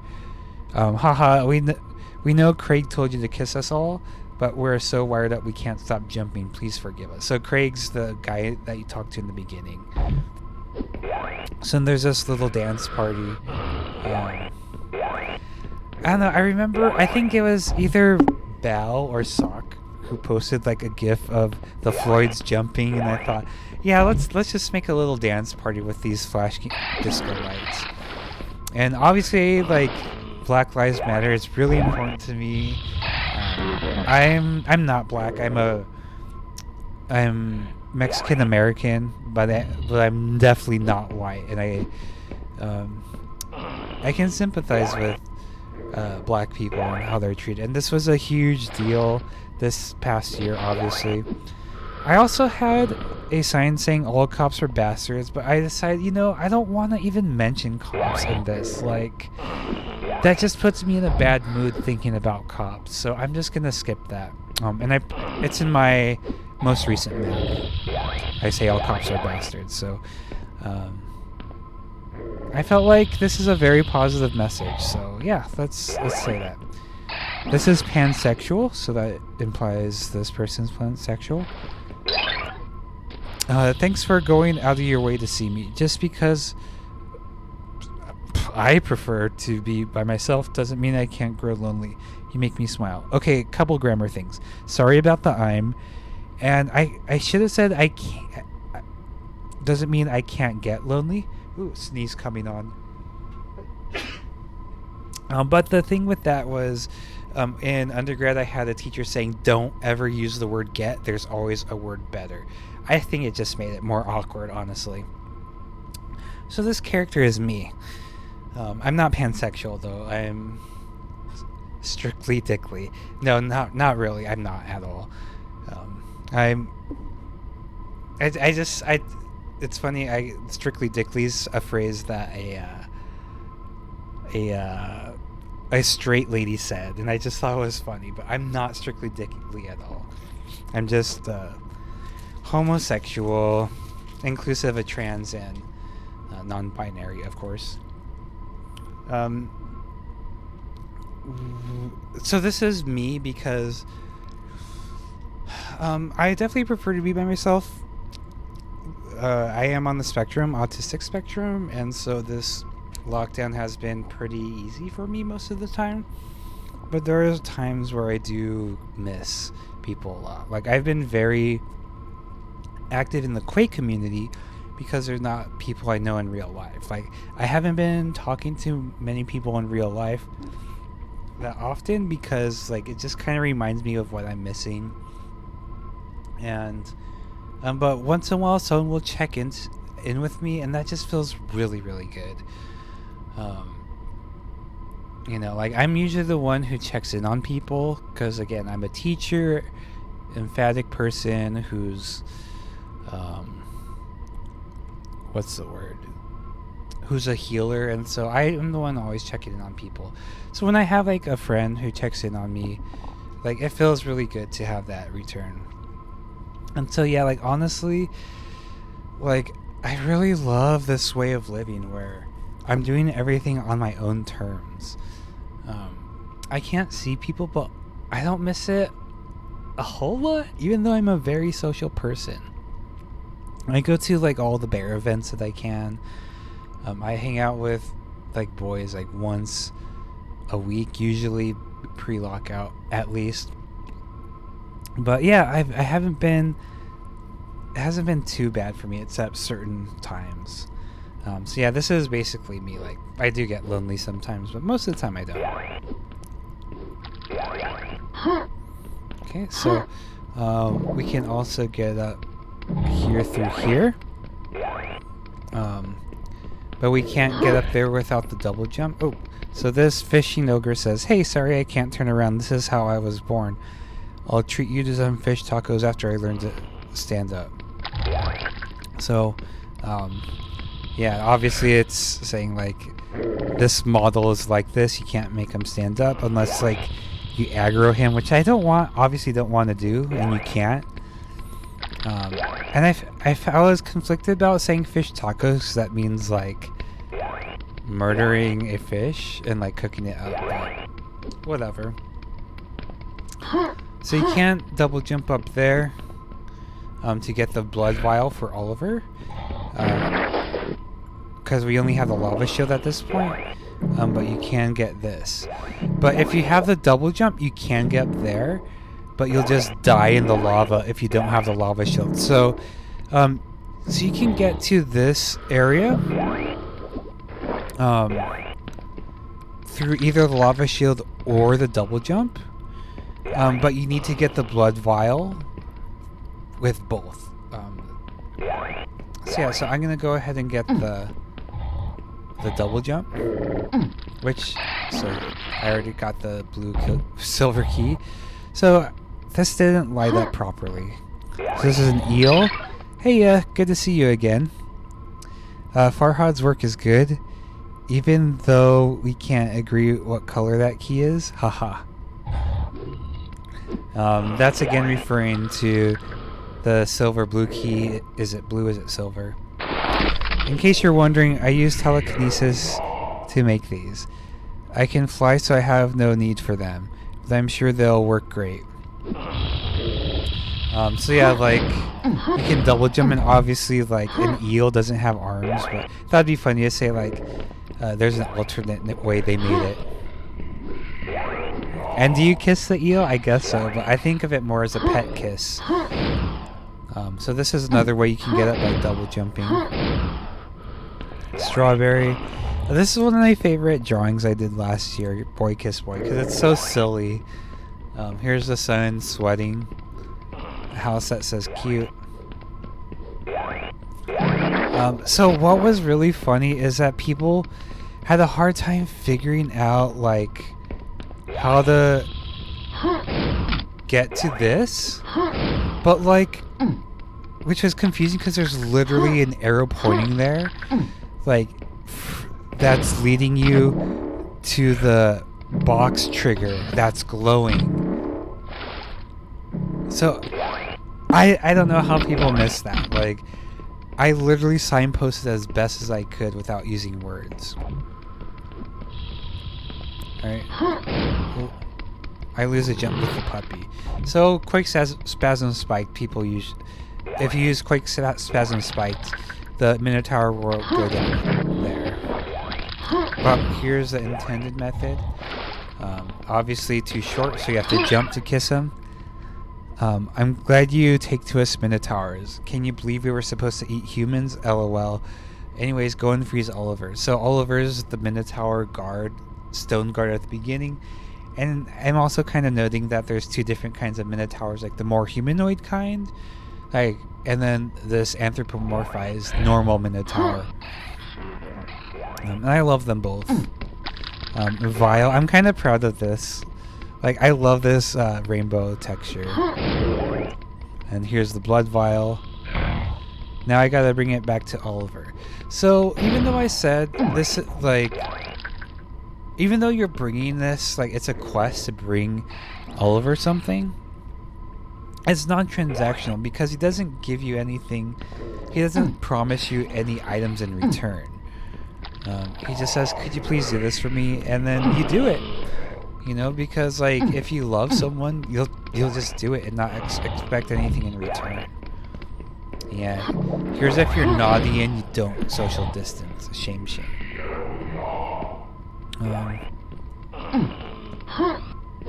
So then, here's the asexual flag. So this is important for right now, because you'll see.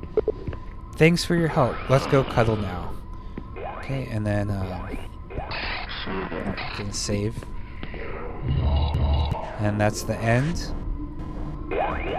And then there's a picture of myself and my two husbands, Bernard the bear and Gerard the otter. I've technically have like probably 100 husbands or something like that.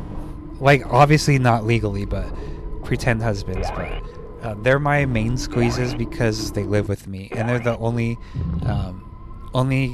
cuddling I'm able to get.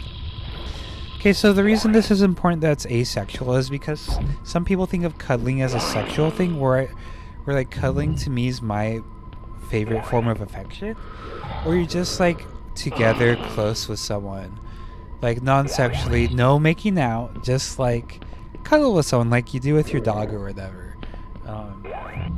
And again, I'm great asexual, so outside of very, very few exceptions, like, I'd rather just cuddle with everyone. And I was gonna say that's more wholesome, but I think sex can be wholesome too. Even like naughty, kinky sex, I think that could be considered wholesome because you're really making each other happy, you know? But yeah, this is probably my best map, not only because of like the interactions, and I'm happy with the dialogue and the puzzle and the layout and everything, but because it's like 100% unmistakably queer. Because it's called Gay Kisses for Christmas, and to hear people say the name on stream when they play this map is like so amazing. Also, like, because this was a Christmas map jam, like, it's one of the most played jams of the year in Quake mapping. I wanted to like show like there was at least one queer happy person in this Quake community. Again, because Quake can be like, it's kind of a scary game, and it's usually dominated by cis white straight males, you know. And honestly, that's my perception of Quake, was cis white straight males, and that's why I hesitated. Like, another reason I hesitated to start Quake mapping, because I was like, am I gonna fit in? Because I'm this like very happy, cheerful, like homo, you know, and I'm not gonna compromise myself. Like, I'm gonna make whatever the hell I want, but like, will I feel unwelcome, and will people like call me the F word? You know, but it hasn't turned out to be like that. It turns out there's more LGBTQIA plus people in the Quake community than I thought. It's just that like you don't really see that in Quake maps, you know, like the other people who make those maps like make really good maps that look good. Whereas, as JP Le Breton said, like I think he called this a scrapbook aesthetic, which I can only agree with. And that goes to what I was going to talk about earlier. Is the only downside is the only thing I would improve upon this is like the architecture. It's just way too boxy and like way too plain. I guess trim would help, as well as like little details like baseboards or whatever, you know. But like I just didn't have the time, and I don't know how to do that. Like it just doesn't make sense to me. Like I'm just like, okay, I'm adding something. This looks kind of tacked on. So I haven't figured that out yet. So my goal for 2021 is to get better at architecture, make things more visually appealing instead of just these boxes. I do feel it does work for this map though. So I'm not disappointed that I'm disappointed that I didn't get to that. But I think overall it turned out fine, because it's like, again, this scrapbook like aesthetic, where like textures are misaligned, like sky textures on like ceilings that are also floors. It's just a messy, weird, gay ass map, you know. And again, this is the map I'm most proud of, and I sincerely hope it helps like more queer people like feel safe and happy and welcome. So here, there's that.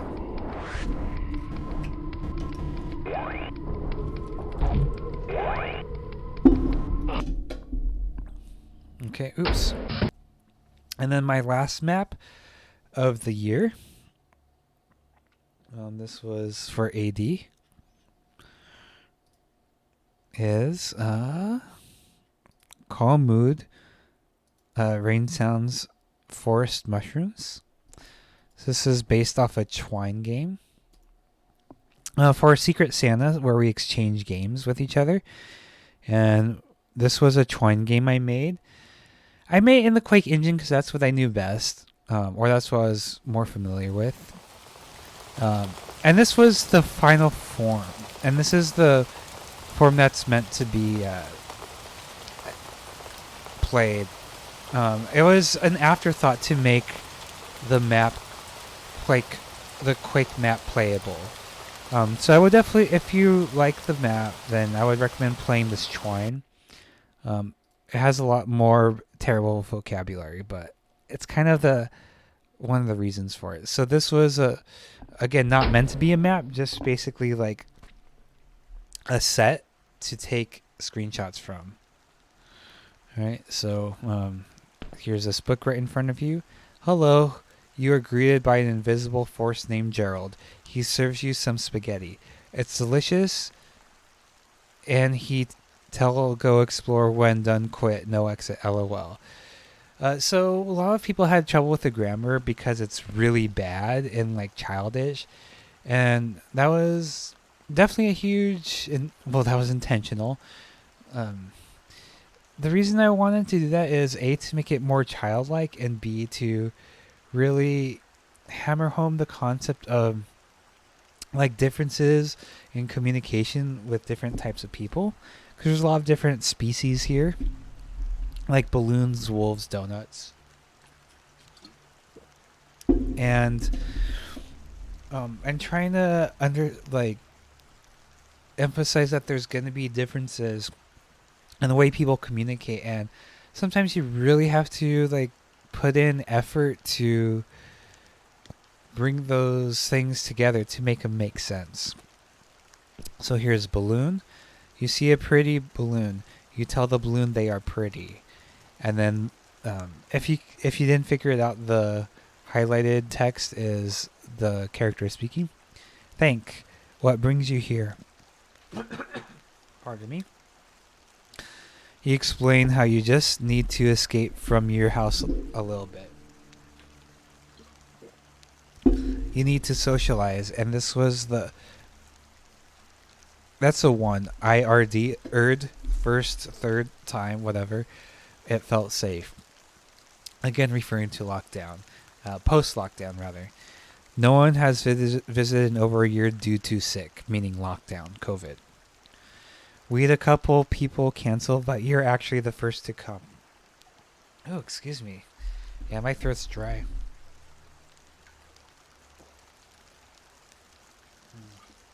I had some tea. So yeah, that gives some context about who you are as a character. And this next one, I guess, is the frog. I think I have like a piece of granola stuck in my throat. You pet frog. If you're not long distance, you might ask the frog on a date. You really like frog skin? It felt like velvet, moist with slime and Peter. I don't know what Peter is. I just put a random word. You asked frog, how come teeth? Divergent evolution, plus we got rid of bad guy. Not with knife, gun, drown, but kindness, love, eat heart. How do you know they're bad? Bad is when our souls try to selfish and greed. All billionaires bad. So that was just a way of like saying like, well, yeah, so on Galapagos Island, since like apparently they're like really bizarre animals because their evolution was different than everywhere else surrounding, or everywhere else that wasn't connected with it. Everywhere, okay, it was an isolated evolution, so things ended up different for whatever natural selection reasons. So this is referring to that, but everyone here is nice because they got rid of people who are bad, which is a very morally weird gray area, but they determined it by people who were like greedy and who wanted to hoard resources. So this is Fox. That's all Fox says, or that's all it is. Sometimes I just want to like say something that is just like, oh, that's it. This is donut. This time the item, which is this donut, spot you from afar. This time, donut. Some people say donut. Frederick, the donut. Hello, sir. Care to get blitzed? You. No thanks, I'm already high. Frederick. Me too. You. Usually I eat donuts. Why are you alive? Frederick. We are all alive. Every blade of grass, tree, duck. It's human definition alive, you know. Nothing is permanent like sci-fi. Can you tell me about how a donut make alive? No. Yeah, this is just kind of saying like, why is there anthropomorphism? Definition of what's alive is a human thing, and life is life, whatever. Fancy dot. You joke, haha, are you going to jump on Sprite? Get it like cool spot. Genesis say your hard drive game. If you don't know it, there's a game called Cool Spot, which was actually 7-Up. Sprite. I purposely said Sprite. No, you made a cultural reference 90s kid joke. I know it, but that's besides the point. What is there to gain by relating to a bygone era? Move on. Yeah, but there are cool games. Alright. Yeah, this is, I guess, a comment. Like, I'm sick of nostalgia, honestly. It's just some sort of gatekeeping elitism bullshit. And this is a character saying like, why are you referring to like this bygone thing? Who cares? But like there's also the argument, well, like it's cool, I like it, you know. Like I personally like a lot of older games because I've catching up. Like I'm just barely getting into the Souls series because I never had a PS3 and I only played Tony Hawk for like a long time. And I like how I honestly do like how simpler older games are. Honestly, like I don't like the new Dooms as much because there's just too much shit going on. They're really good, I recognize that, but they're just not for me. Here's cute toothpaste on the ground. Cute toothpaste on ground says, "Hi, I'm Darla." You ask Darla, "Where's the tube?" Like toothpaste tube. She joke, "In London, lol." Just kidding, I'm unique. I was born from a cataclysm of energy, dust, and fun. I don't belong in tube, moth, whatever. How do you know your toothpaste? It's a feeling. Like, you know your kidneys exist, but you don't have to see them. You have faith. So, like, that's, I guess, kind of questioning, like, how do you know you're you? You know, old existential question, but it's funnier when it's toothpaste saying that. You approach Jam, but you're scared because you know it's berry, but but you have not seen other berries like this. You fight your instinct and know that it's berry because come from ovary of a single flower. That's the definition of a berry. Look like squash, but that's a veggie. Cultural norms tell you strawberry is berry, but it's not. It's a fucking aggregate. Akene and banana are berry. Those last two things are things I learned from my biology major back in 2007. And I forgot most everything from my biology course. I used to be a bio major, but because of calculus and chemistry, I switched to human communication first, and eventually I ended up at art. Here's the most hidden one. You see a brown pixel and say hi. Melder corrects you and say, thanks, but I'm world tiny sloth. Happy to be smallest, but welcome new tinier. Love being singular, but it's important to relate to others. We're all connected like water. You say me too. This is kind of a comment about myself. Like, I like being kind of infamous for having these weird experimental maps. And I kind of take pride that I'm that person. But also, like, I'm actually really happy when other people make them too. Like, it's like those feeling of accomplishment where, like, you really, like, you're the one who got like discovered something, but you're happy other people are using it and stuff. Like, you like being individual, but also, you know, it's important to relate to others and not be selfish about being singular. Like, if other people start making maps just like me too, like, it's futile to be kind of like, well, I was the only one doing this, why are you doing it? It makes sense to just, like, be like, hey, like, this is awesome, we need more of this, which is how I think, by the way, which is why I love Artistical's maps. You swim with Fishy, you start having feelings, not romantic, but more intense. You can tell Fishy is probably feeling similar.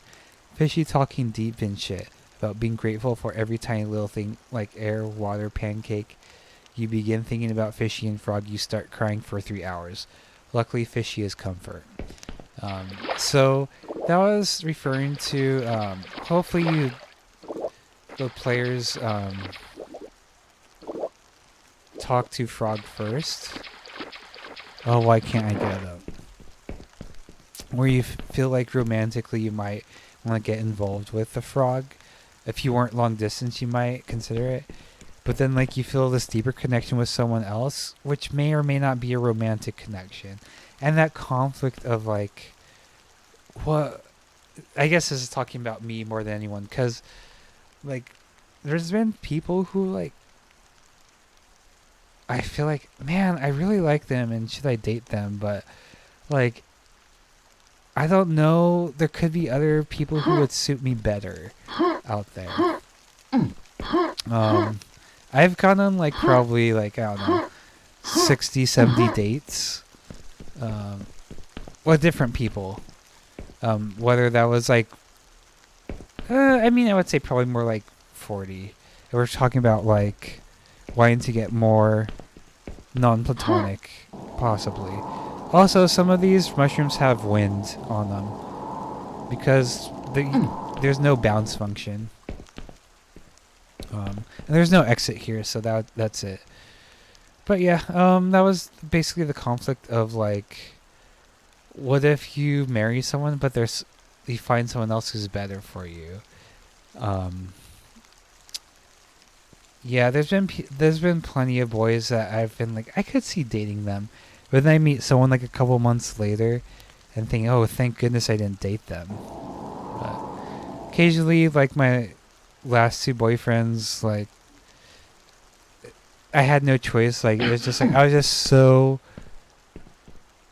attracted to them. I kind of ended up dating them on accident because we spent so much time with each other. But I also kept it an open polyamorous relationship. But also wasn't technically. I don't know. It's hard to explain. But yeah, that's my final map of the year.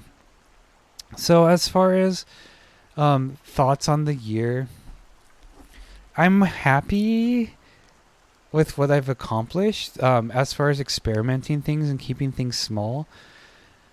However, the thing I'm most disappointed by is my terrible sense of architecture. I don't understand how people make things, so I think I'm gonna try to like really study what people do. I'm very happy with my experimentation and my process of like I think every map was different in some way. Everything had its own like gimmick or difference or whatever, and I'm happy about that. I'm happy that I kept it peaceful, but I have so much to learn. I need to. So my what I'm gonna be doing is I'm gonna write down a bunch of concepts first, and then execute them whenever the opportunity comes up.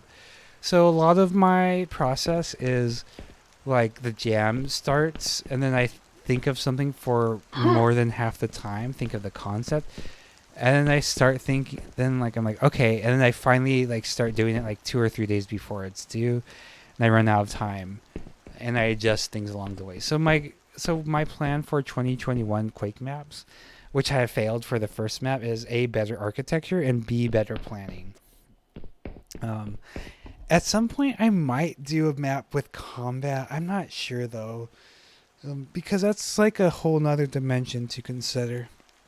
But yeah, we just released the Blue Monday map jam. I'm conflicted about how I feel about it, but it was good to see like just because it's a new year doesn't mean everything changes perfectly. So, yeah, that's my postmortem. Um, it's longer than I thought, but I thought it was important to talk about the gay kisses for Christmas in detail because that's my best one. So yeah, thanks for watching or joining or whatever. Um, I'm not. I wouldn't be surprised if like not many people watch this because it's more for me and sort of thinking about things. But yeah, if I hope if you did watch some of it, you got something out of it, and maybe you would consider doing your own. So again, thank you so much. I appreciate your contributions to the Quake community, whatever it may be, mapping, watching videos, playing maps, etc., making music. So yeah, I love you very much. Toodles.